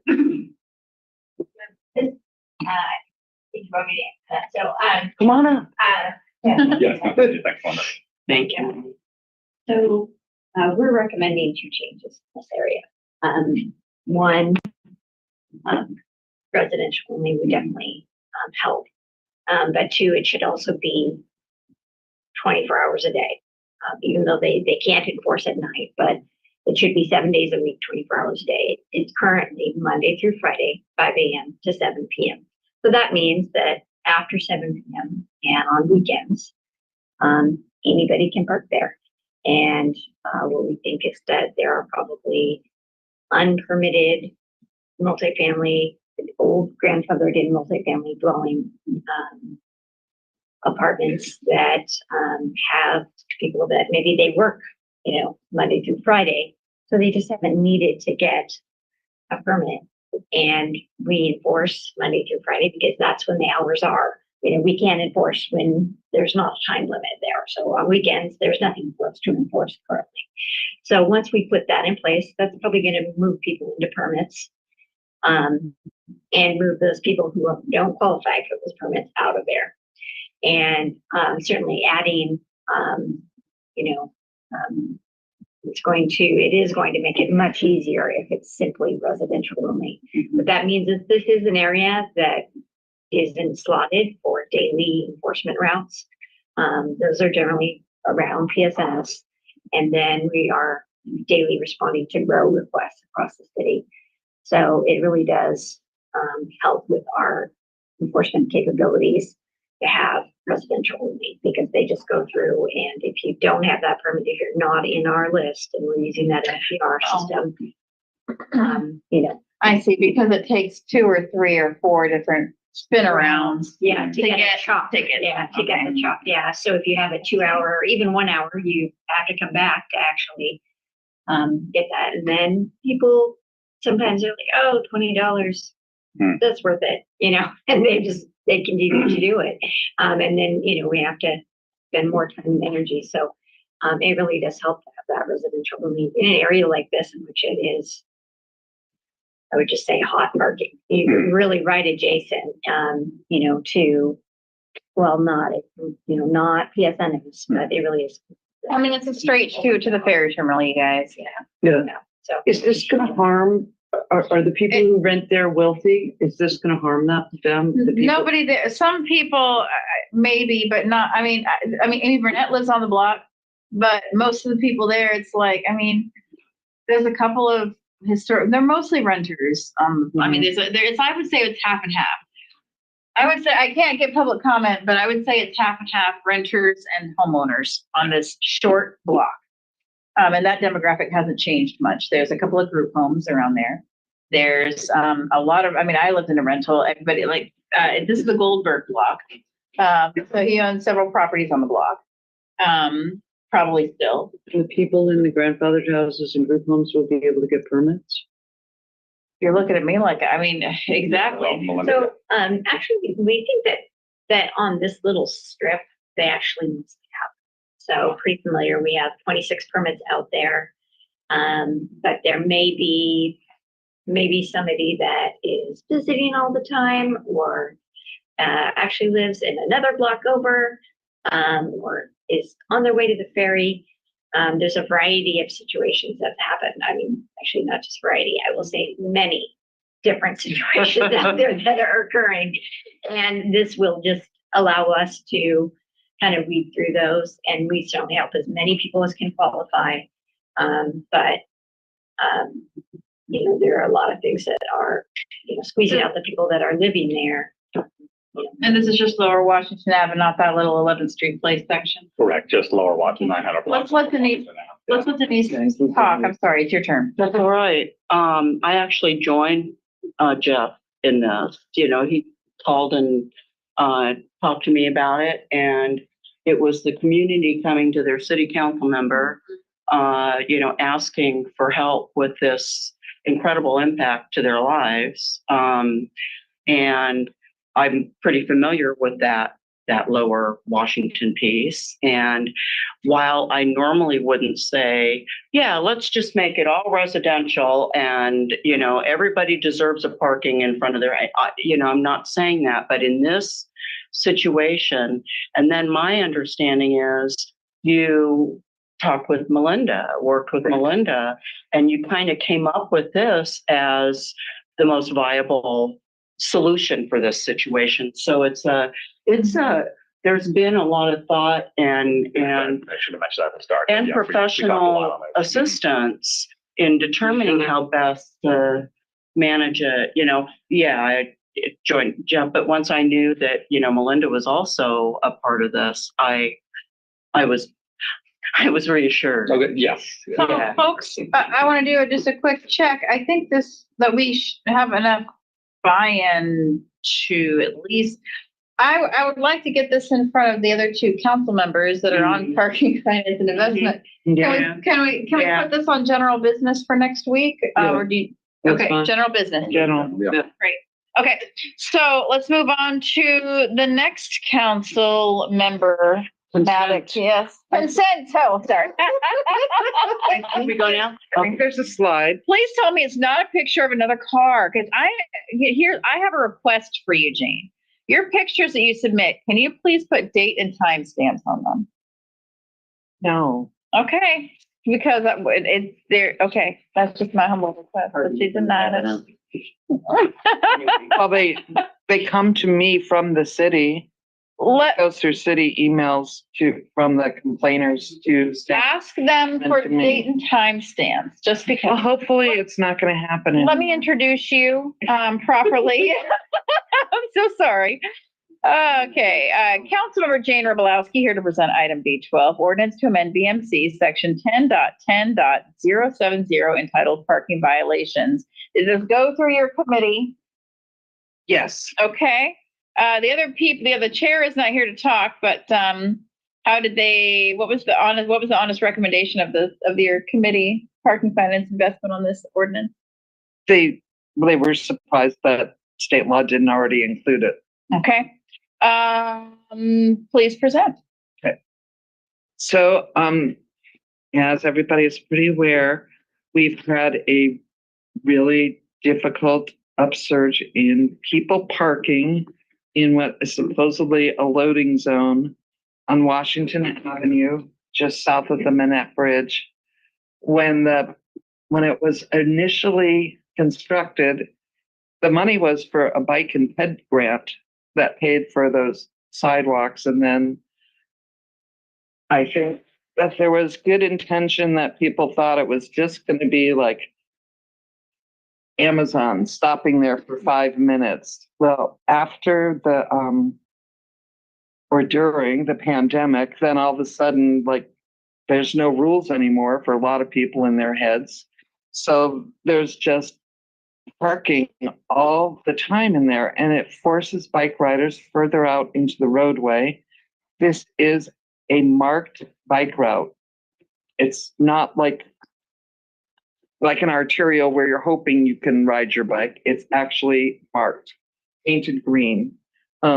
State law did not include keeping it clear for bicycles in the marked bike route, although many other cities have updated their codes to make that a rule, a law, parking violation.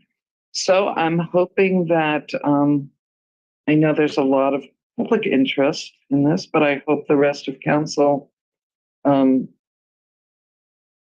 believes that this is something that we should do. Is if it's a marked bike lane, nobody can put a sign in saying that, oh, it's okay to park. And now there's been over 400 photographs that I was sent of different vehicles parking there. And that's just in less than a year. So it happens all the time. And park only works certain hours. The residents and their guests who are most likely the ones violating this, they know exactly when M-Park works, but they don't pay attention to that there's people riding their bikes there at 6 a.m.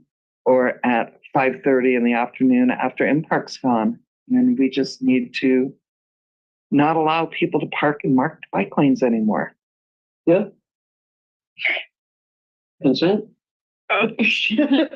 Counselors? Discussion. So I can say when reviewing this and talking about it, as we were crafting it, something I pushed for was to make sure that we considered this citywide. Right, I wanted to make sure we weren't passing a law for just one particular, piece of road in the city. But to do that effect, when we started to look at other cities, there's a lot of other cities that basically have this on the books. We don't. So I was really, really assured to see, and that was language as we worked with Attorney Fennell to craft it. I think we ended up taking from, Redmond or Kirkland or one of, what was it? Everett, yeah. One of our very comparable cities. A lot had them, but we took that basically language and molded it from there. But yeah, just so you know, I that was my worry going in. But I think it's useful. And then I know Public Works was able to weigh in and think of some corner cases. Like we had language about adjacent to a bike lane, and Director Nucky was very helpful reminding that at Lebo we had some unique angled parking that would be in it. So we crafted it again. So I think a lot of thought and comment and due diligence has gone into making this something that is just a smart thing to have citywide and make sure our bike lanes are protected at a reasonable level. Yeah. And I'd really like to call out, like Jane's picking out the, what was the exact language, the traffic signal. It was basically the first draft that we got, or the second draft in the ad hoc committee was like, the signage part. Right. It was the way that language read. Anybody in Public Works would be able to put in a sign saying loading zone 30 minutes only or whatever. It was a device, a traffic control device, I believe it was. Yes. Yep. And so neither of us caught that because we did not pay attention during transportation lines. Transportation class. Yeah. So I was really happy for that. And I was really happy that so many people spent so much time. And something no one has brought up, it's like the reason this one's so heinous on this block is that the cars have nowhere to go. There's a giant retaining wall. And it's like we have photos and probably video of little kids trying to go around these cars, and it's like there's nowhere for anybody to go. This is an accident waiting to happen. So let's get rid of it. And we did, of course, trash trucks can certainly block it slightly, but they have lots of lights and horns, and everybody stops for them, all the cars and the bikes, and of course emergency services, buses, they can't park in them, but they could stop next to it. And I still think, I'm glad we included it, but I really would like to see somebody ticket a garbage truck. I know, huh? I can't imagine that's ever happened. So shall we treat this? Go ahead, Denise. I think that it's a good, thoughtful move in the right direction. It's a big step. And many of us on council are very supportive of active transportation. And if it says a bike lane, it should be a bike lane, right? So I think it's safer. I mean, it just checks off a lot of the boxes. I think what we might get into with this and other things that we're doing to promote active transportation is it does bring up the rub between car-centric and people that are more open to multimodal. And it's going to come back to that at every juncture with this. Yes. And we just need to keep saying it's a bike lane. Yeah. So it's not, the argument is not car versus bike. It's already been decided. This portion is a bike lane.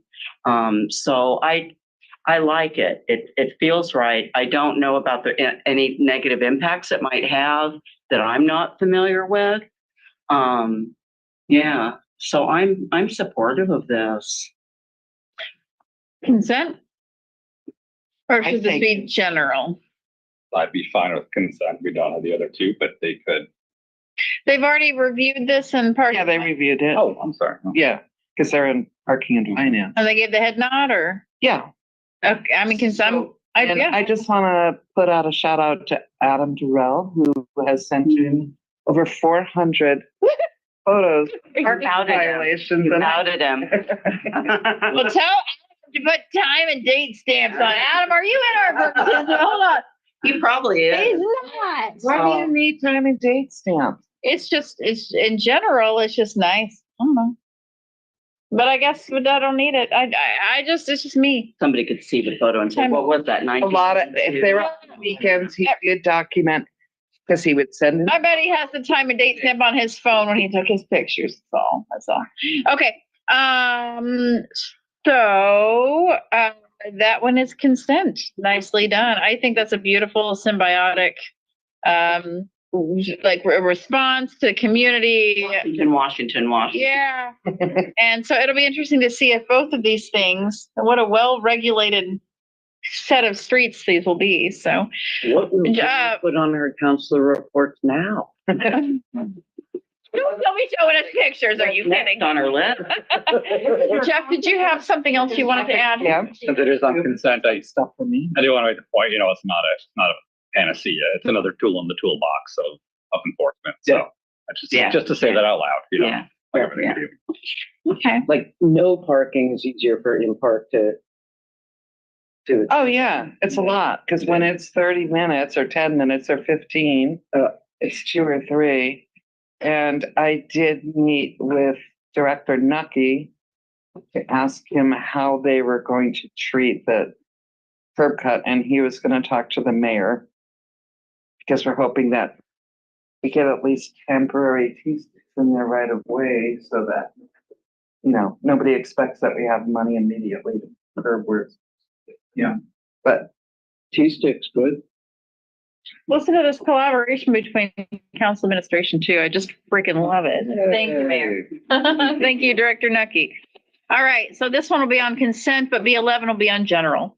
Denise Fry, Public Safety Committee Chair, brief summary of your last meeting held on September 5th.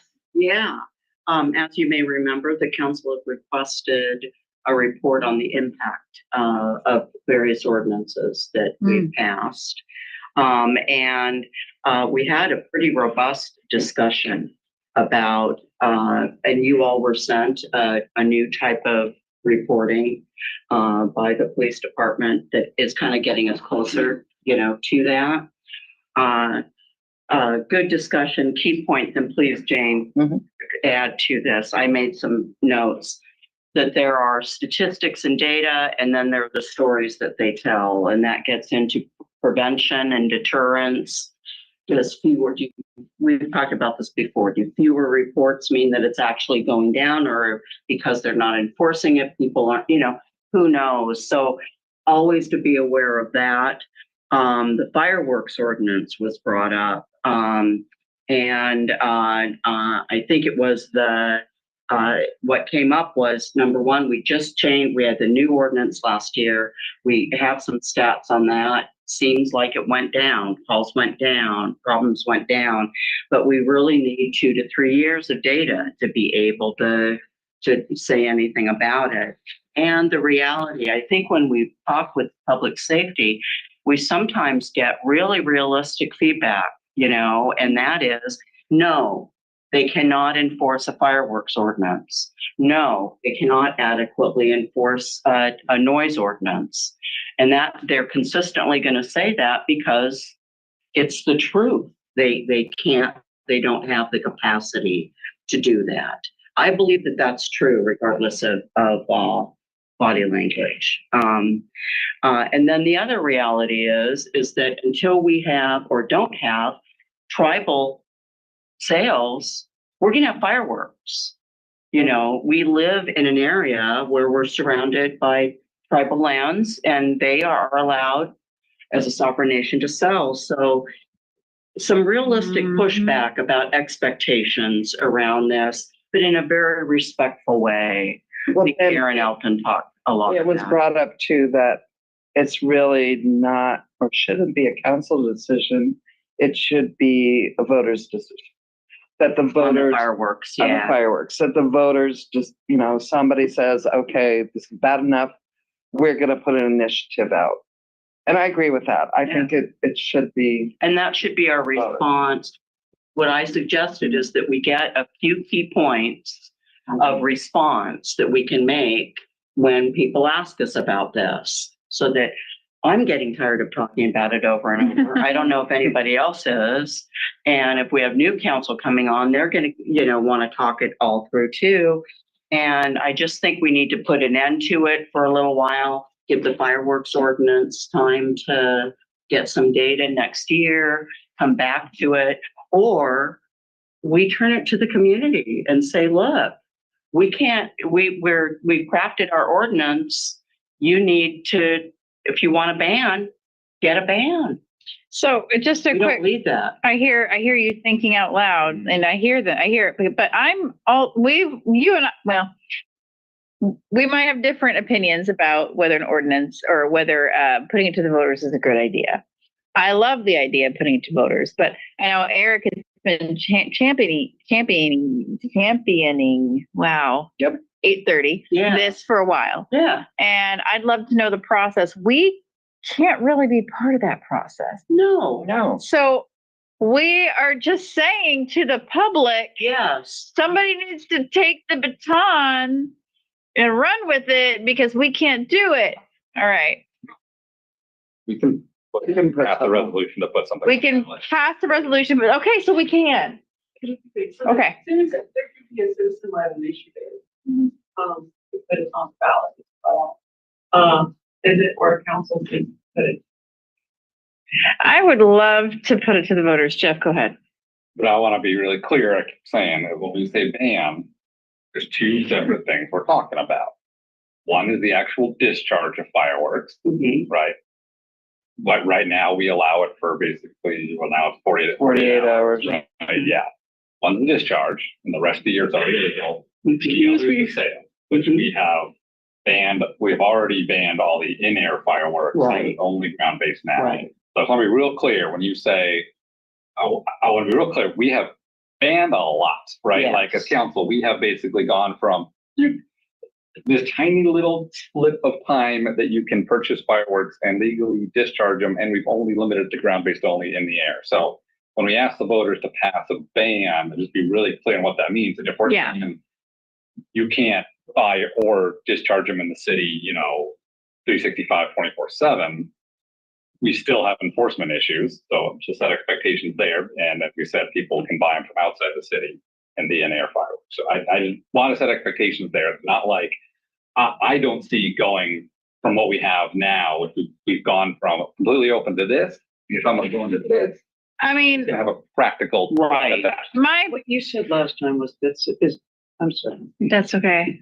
Go ahead. It's got to be a countywide ban. We've got to figure out a way to work with the county. If we want to, if it's high enough on our radar. I guess what I'm saying is we're still talking about fireworks, and it's right. September. Here's all the energy we're putting in. My instinct is that even if we put it to more people support fireworks than don't support them, so it would be it would be voted down. The ban would be voted down, y'all. That's the pragmatic, practical reality of this, okay? Because we get No, if there's enough energy, then I feel that citizens would go out and do an initiative. Now, I don't know how much, I mean. I would support, you The know? election. Right. Well, we can pay for it and fund it, right? That's what that. See, this is how this happens. Now we're spending another 10 minutes talking about it. We're not going to solve it, but we're going to keep talking about it. I really do think council needs to figure out where are we with this? And then that's our talking points, you know, just a few lines so that we stop talking about it. And when our constituents come to us, this is where the council is, you know. I would love it for us to get our Crafting a press release to put on our FAQ page, maybe? I don't know. Okay, if that got you going, The next one. we then I'd like to talk talk about the noise ordinance at some point. Okay, we got a public, well, the noise ordinance, as far as BPD is concerned, it's how do we even begin to issue citations? Okay, I mean, because I know that they issued dozens and dozens. Well, I know they issued quite a large number of citations to Brother Don's, which is what prompted their lawyer to declare the old noise ordinance unconstitutional. But this one seems to me to differ so very little. I don't understand what the difficulty is. And well, that was with one business. No, they did the dugout next door as well. And I believe they were doing, what's that joint on, Wheaton Way? On McLeod. McLeod's. Yeah. Yeah, well. So what is the concern? Yeah. What's the Why concern? it's not being Why it's not being enforced Anymore. Right. Yeah. That there's been a drop off and it's not being enforced. There were 0 left. That's not a drop off. That's like a big deal. There has been 1 so far this year. Our methods we did work really on public safety. We worked a lot on this. Uh-huh. And went back and forth, and we had quite a lot of discourse after public safety within our group. Mm-hmm. And so the basic meter is 100 feet, right? 100 feet. It's visibly audible within 100 feet by an officer, or I mean, there's 2 sections. There's 2. Visually, did you say visibly? Visually auditorily. But I knew what you meant. If you can hear it. Then a specific question about why in the world are we getting no citations issued Just all of a sudden recommendation after. Especially since the police are responding to noise complaints, Right. requesting compliance, going away, the noise comes back. And that happens repeatedly. So that doesn't seem like a good use of their time. I just wonder if it's comment on that. No.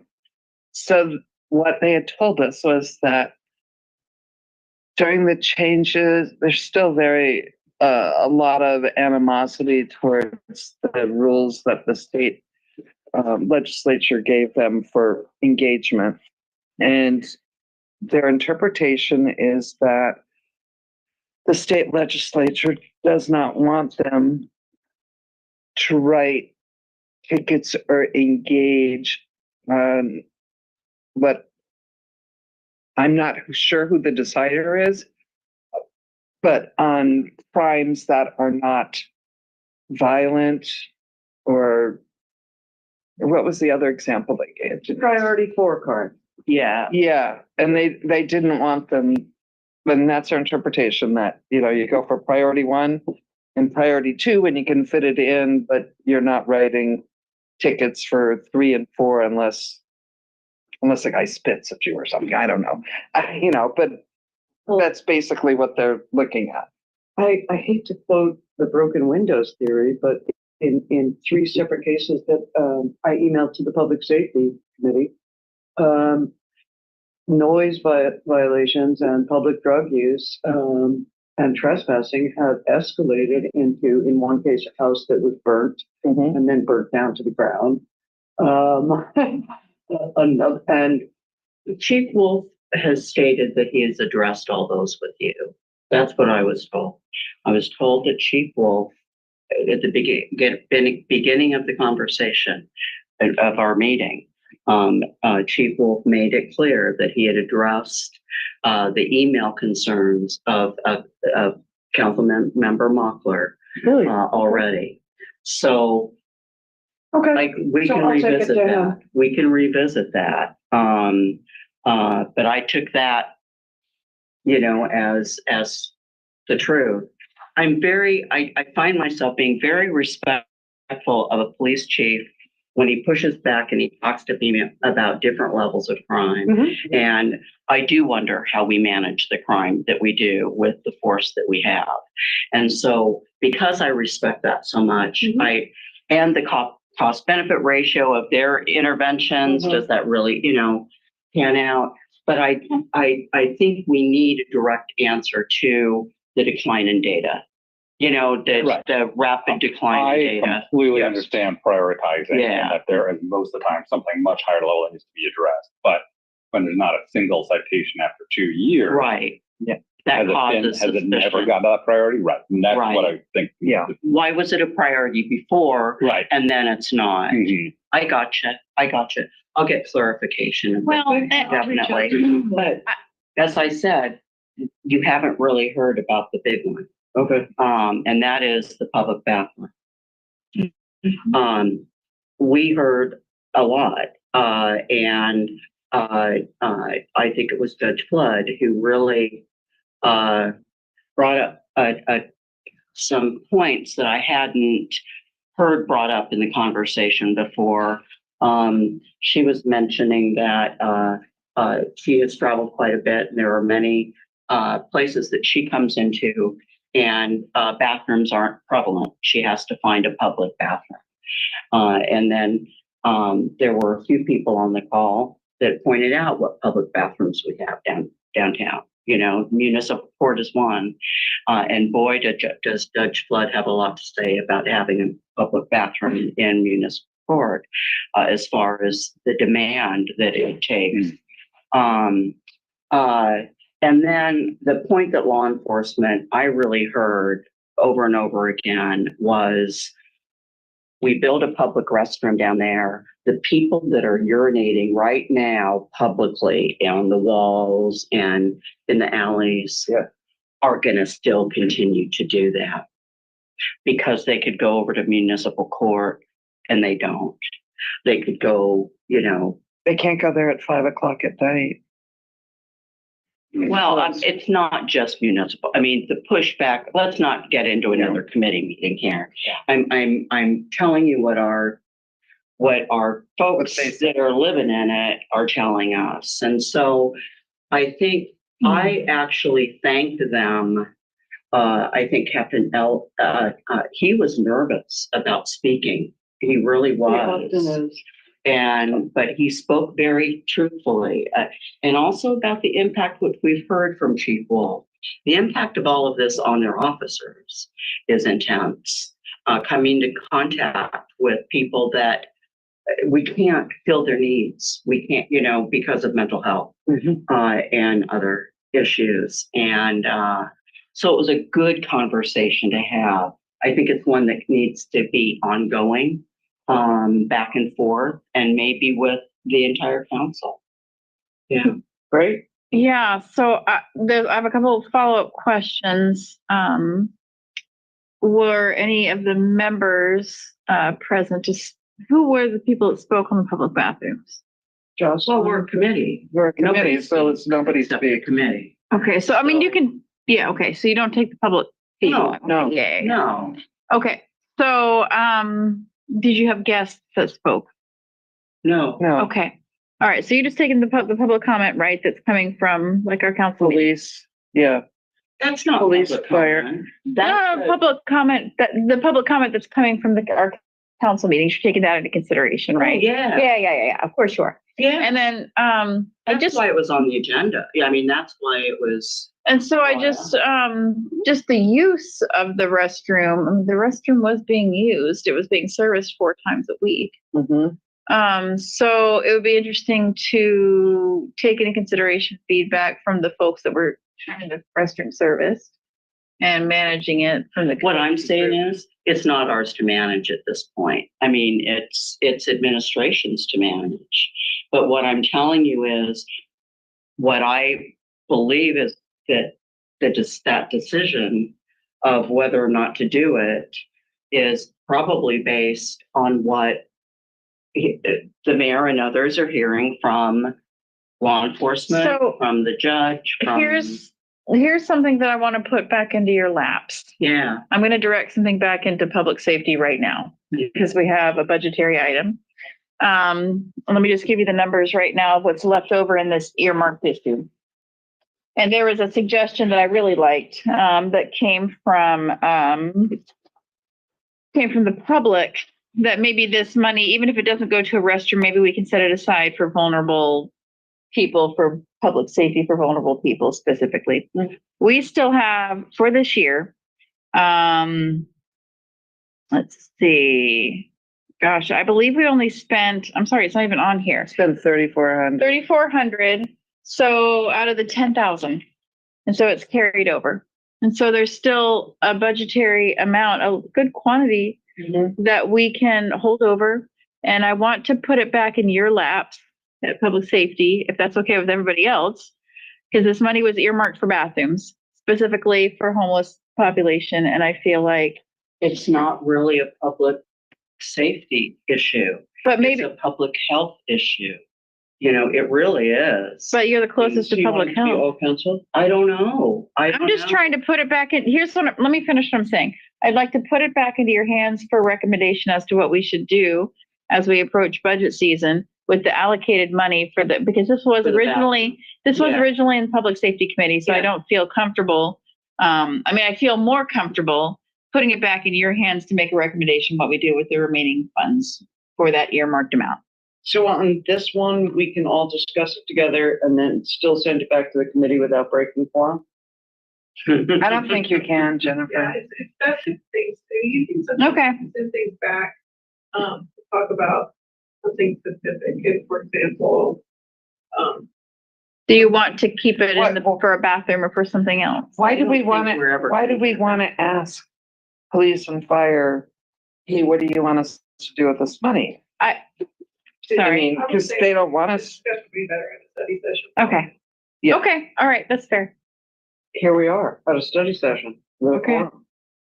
So let's pause on the money, and we're just, because we're going to actually talk about that later anyway. We're going to have, I think Jeff's got a proposal for something small, but we'll just have a quick, because I wanted to have this larger conversation about the remaining funds. Remember, they spent on retreat, not bathroom retreat. But did you finish with your public safety report? Let's finish that up. Since I can't, I've been trying to break quorum all over the place tonight. Yeah. So. Yeah. Okay. Any council member who's attended a regional or committee or other committee or board since last study session that would like to provide a brief summary? Jeff? Yeah, just a good. What? Brief y'all on shelter meeting last time. Thank you. I think nothing to brief now except just continued progress. But I'm going to skip specifics. But the CDBG committee did meet and reviewed all the proposals. Cool. And I wanted to give we'll do it again when it comes to general business, but a shout out to Sarah Lyman. I think she did an excellent job again organizing. And it was and thanks to the community members that volunteered. It was a really good collaborative process with a lot of good proposals. So I think you'll be pleased with my recommendations. I'm excited to see them. Yeah, they'll be coming to us shortly. Awesome. That was so much fun. It's so much fun to do the CDBG stuff. And it's also fun with the LTAC. It's like we get to give money to these like innovative, like community-based, purposes. Maybe let's read the report. That's the problem with LTAC. Oh, we're going to have fun and give out little. Any other regional committee boards? Anything from you, Anna? Kitsap Transit Board met. Kitsap Transit Board allocated millions of dollars for boats and then taking care of boats and replacing boats. We also, this was late breaking, KT just got an enormous sum, enough to buy an entire brand new ferry. Nice. Wow. So money from the state. Am I correct on that one? Mm-hmm. Yeah. So, right. it's I invite you all to attend Kitsap Transit and live in an elevated thing where it's like, it's only $890,000. Come on. Less than a Ridiculous. million, easy peasy. Yeah. Chump change. I also brought up the dial-a-ride for Bremerton, and I'm hoping to get answers on that from Edward Coviello that I was supposed to be getting in February, but my bad, I did not follow up. Okay, any other regional committee boards, anybody else? Kitsap 911, the only thing I'm going to say about that is that they're looking at meeting more regularly. There's nothing really great to update, business as usual. New director's doing great. We had a, I'm sorry, I'm losing the words. Performance report. I mean, just great. That's all I got to say about that. But they're looking at the beginning of next year, maybe, considering a restructure from an executive board to having a more of a study session style meeting of more regular basis. I don't know. We'll see how. Yeah. Different director. Yeah. I mean, well, it doesn't have to do with the director. It has to do with the will of the board. Wanting to meet more frequently and have more time to process, more open and transparent. I feel like that was the vibe. And no shade on our executive board, but I think, whatever. Just a different style, and it'll be interesting to see how that discussion goes. Okay. So if we're going to the order, Anna, can you please talk about the litter, the offsite, the illegal dumping grounds? Because I cut you off before, but I want to circle back to it. Yeah. Okay. Since the interlocal agreement does not cover illegal dump sites, I was thinking, we have heard very often from Tom Nucky that this is like a huge thing and really getting on his wick. And I thought perhaps they or we could explore like having a contracting firm do that. Somebody who's like trained to do sharps. I have two more go to the order. Both are really quick. Well, let's just talk about this really quick. We've got 1 minute for each. Well, we've got, our agreement was 5 minutes or 1 minute. So I'm going to try to keep us to 3 minutes per go to the order. But do we want to circle back to talking about illegal dump sites and solutions at a future study session? Or isn't that something for Tom to research? Well, Kylie, hold on. Then why is he spending hundreds of thousands in man hours on doing it?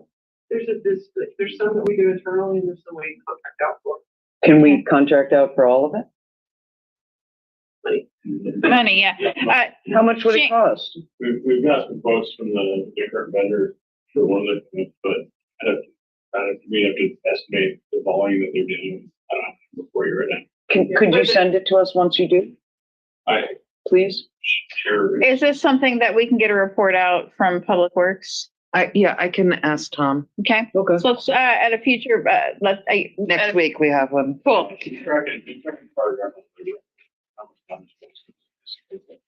I don't want Public Works to be so as discouraged as they seem to be by this task. Okay. So Jeff has a request to attend a conference. We're just taking turns. You don't get to have all the time. I need to go to this one and then we can go back to you. So we have a discussion that's going to go to Public Works. We're going to get a report out. Okay. Jeff has a request to attend the Places Conference. Can you tell us a little bit about that in 1 minute and make a request in from the council? Sure. The request of the council president who has the authority to grant it by themselves. But as I mentioned 2 weeks ago, there's the Places Conference, formerly known as Revitalize Washington. It's put on by Department of Historic Preservation and Archaeology. There's a lot of good sessions. For example, one about leveraging easements and tax credits to fund restoration projects. Another one about historic districts. Another one on housing. It's in Walla Walla. Also determinants of health. So it's all related to basically put on Main Street America too. So it's all related to Main Street and revitalization, and it was really useful last year. I thought it brought back some good stuff. I gave that write up. So it's just a Walla Walla for 2 days. So we have plenty of council travel budget for it. There's about 3,600 left in travel budget. This would be, I think, under 1,000 for me to go. So. Yeah, and then the reason I just wanted to bring it in front of council is this is part of the larger package of the remaining funds. We have 6,752 remaining in the restroom allocation. We have 1,100 in registrations under training and 3,597 left under lodging, mileage, parking, bridge tolls, et cetera. However, these expenditures can be moved. They don't have to stay in these line items. We can allocate them to another line item if we wanted to. So they're not.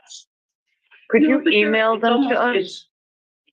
You know, I think we go to very little training at Yeah. the council. Yeah. And I'm sad about that because I think it's wonderful for professional development and it gets us in touch with other best practices out there and all of that. So I'm not in a hurry to reallocate it. And I don't know how much it's, you know, two nights in Walla Walla, you know, I don't know where you're staying, but that can, Yeah. It's a little bit under $1,000. So I believe it was with mileage, with lodging. So I mean, it's, you know, it's well within budget. And it's not that I didn't want to use my discretion to do it. It's that I wanted to open it up to all of council in case there was another training they wanted to go to, in case there was another way that we wanted to earmark this. And it's true, we haven't done a lot of training. It's normally AWC council members go, and we have not traditionally shown up for that because a lot of us have working lives. definitely. And so I just wanted to, and also available for online stuff, you know. yes. Yeah. And also I wanted to kind of make sure, so can we talk about just publicly, like the affiliations of places conference? And I just wanted to you said you attended it last year or no, you didn't? Let me look again. Just places. Places conference, the affiliation. So this is like called Revitalize Washington. They renamed it places. And this is really, and I see Main Street building blocks is like right on the front. So this is Main Street USA related, right? Yeah. And so I just kind of want to discuss, we don't have any conflicts of interest in this matter, correct? As far as other rules, this is specifically councilmatic. I just wanted to be open and honest about that, right? Yeah, I don't know what. I don't know. I mean, Jeff sits on he's affiliated with the History Museum, but I don't see that as a conflict. Right. Yeah, I would not. Yeah. I mean, I can't take. You wouldn't be advocating for a historic district? I can't take out of my brain of who I am. Yeah. I would not benefit financially from this in any way. The thing that was Vancouver last year? It was in Vancouver last year. That was like totally heuristic. Everybody got inspired ideas from that. Jim Klein, all kinds of people were like, and they made connections. Here in Hales, yeah. The permanent. Okay. Permitting, the way they did. So, and the project. so I didn't want to, I wasn't trying to put you off I thought that it was clear when I was talking before about the leftover funding that I wanted to have this discussion publicly to make sure that it was okay with everybody. If folks attended this, I mean, you know, something that was a few $100, a little bit under $1,000. I just wanted to have a discussion. If anybody else wants to go or has another training, is this how we want to keep this money allocated under travel and training? Could you email us those figures? I can show them to you, but they are changing. I'll show them to you right now, but Can you email them to me? I cannot email them because they're going to be different. Okay. So take a picture. I'm done. And that they're going to change from month to month. They're going to change after Jeff does his. You've already got your hotel reserved. So you're going to get your. Okay. Okay. Thank you. Yeah. So it sounds like general consensus is yes, please go. So I am going to approve it. And then council, at some point in time, I would like to have a discussion on what we do with the remaining restroom allocation. So do you want to see this on a future study session? Yes. Yeah. Yes. So I want to use it for a bathroom. Yeah. But that's a whole complicated That's why I'm like, I need the public safety committee to weigh in on this. So, okay. So yes, on your conference, did you hear that, staff? No. Yes. Mike, Director Riley, whoever you are. They're not the committee. You're the committee. No, we all are. Hold on, pause for a second. There's the carryover on the restroom. I'm not seeing it in the budget. If you have money, you have about $23,000 to spend the rest of the year for spot service and taxes. I'm not seeing an allocation to carry over that $10,000. The contract for G2G2 is for $3,000 or whatever. We didn't pay it till this year. I know they more why, but that was for prior year, it was late invoices. So you didn't carry it over for us on our budget. that council staff needs to put that in the budget request to carryovers. So it's not a carryover. there is no carryover. You still have funds. You have about 20, right? Just look up your balance. You have about $23,000 the rest of the year for everything in supply services and taxes sitting there. Is available. In our it's from our professional services. Yeah. It's in the professional services category. It might not be listed as a carryover, but it was allocated in this year's budget as a 10. Oh, I don't. Well, you say 23 and I see 22. Well, I just ran to it. Is this okay? So we still have the number that you're saying is the same as what our staff is saying. Good dollars there. I'm not seeing the actual anything that has carried over the bathroom balance. $10,000 budget amount in 2023. Those in the way to get invoices. We had to end up entering a contract with G2 for $3,000, whatever the dollar amount was, and that's been paid. That's paid in 24 because they're waiting for the invoice. Took a lot of time to get the documentation. Well, what you're saying we have is great, is along the same lines of what staff is providing. So what I'm saying is there is still money there. Some of it is we have a balance. We can get computers if we wanted to. Computers is an idea. We can do more training. I mean, there's other, because I know that there's a desire to not have iPads. But I'm just, the number that you're giving me is the same number, bottom line, roughly, that I have.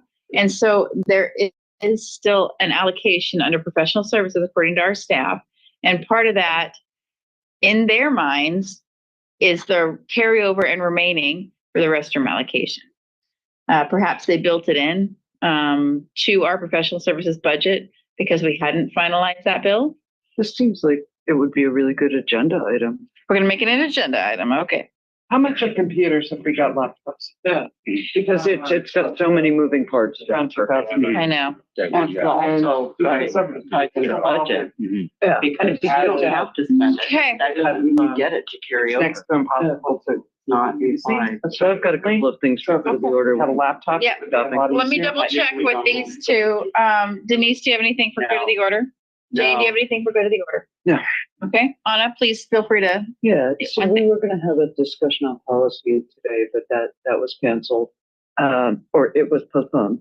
So did everybody get the email that has the link to the policies that the city of Bremerton policy is also like the speed hump policy, complete street policy? Did everybody get that link? Yep. Okay, I have not, second and final part. I have not found an email policy in any of those policies. Has anyone else been able to find one? You know, how emails are gonna be. How emails are handled? Yeah. I just would like to know. I haven't seen one. Okay. I could have missed it. There's a lot of policies. Okay. Do you guys want to get a written email policy? I'm thinking particularly if we start now, we'd be ready to rock and roll for new counselors. We're just Pause on this. Pause. Yeah. Lori says there is, and she will send it to us. Oh, that'd be great. Yep. Oh, that would be great. Thank you, Lori. Okay, so second and final is we were going to draft a resolution on 2117, the Climate Commitment Act. Yeah. Simply including facts, and I would really like to have that drafted soon because ballots will drop in mid-October. Yeah. Kylie, what are we doing on, how are we doing on that? I haven't took my desk. Yeah, we did agree, we wanted it coming out close to the election by now. Right, but given the speed of government, if we ballots drop, have a draft on September 28th, then It doesn't, it's not a draft, like resolution or something like that. it's a process. There's a process we have to go through that allows both sides to come and have equal time in front of the council. It's a big deal. So it has to, so we're gonna, go ahead. that would be the first or general meeting in October, right? Like we don't oversee the draft, you create it and take it directly to the public without our review? I have a feeling by the way you phrase it, Anna, that you don't like that idea. No,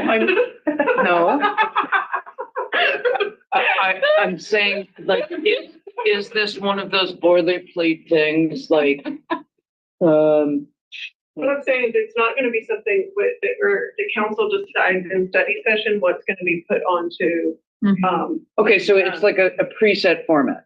right? We, the council. There's our resolve CW this- to guide It's gonna it. be very, bland, I guess would be the word, is that it's not, it just says Okay, so can we, support or oppose, and that's the council's position. And we have to allow equal time to public comment. and do we have that on the agenda for October? I think we were looking at it for like the second meeting in October is what I thought we had said the The last. ballots will drop by then. Okay. October 23rd, They will have 16th, dropped. I'm by sorry, then. 16th. They will drop on the 18th. Yeah. Perfect. I thought the 16th was when that was, I have the stuff on my. Perfect. Okay. Okay. That's it. Good night. Okay. So are we done? Great. So get your script. Before we leave, take a Oh, look. yeah. Meeting, make sure that you put on your calendar Denise's birthday, which is October. But then I think she's gonna be somewhere else on her birthday. But no meetings on these 2 Wednesdays, and then budget workshop meetings to keep in Yeah. mind. Staff potluck tomorrow from 11 to 1. There, sunshine is promised, along with gluten-free buns and That's it. drinks Evergreen? Is and it hot dogs. Evergreen? and stuff. I have to go speak at a, like, So, is Anna really gone right now? Is that what happened? She's I don't left? know. She might even bring an apron. No, there she is. Okay, thank you. All right, so the next council meeting, come on, it's not even 9 o'clock yet. The next council meeting will be on Wednesday, September 18th, starting at 5:30 in the first floor meeting chambers of the Norm Dix Government Center. The public is invited to attend in person or remotely, but anyone wishing to speak during public recognition via Zoom must submit their request through the city clerk by calling 360-473-5323 at least 24 hours prior to the meeting. This meeting is adjourned. Full times.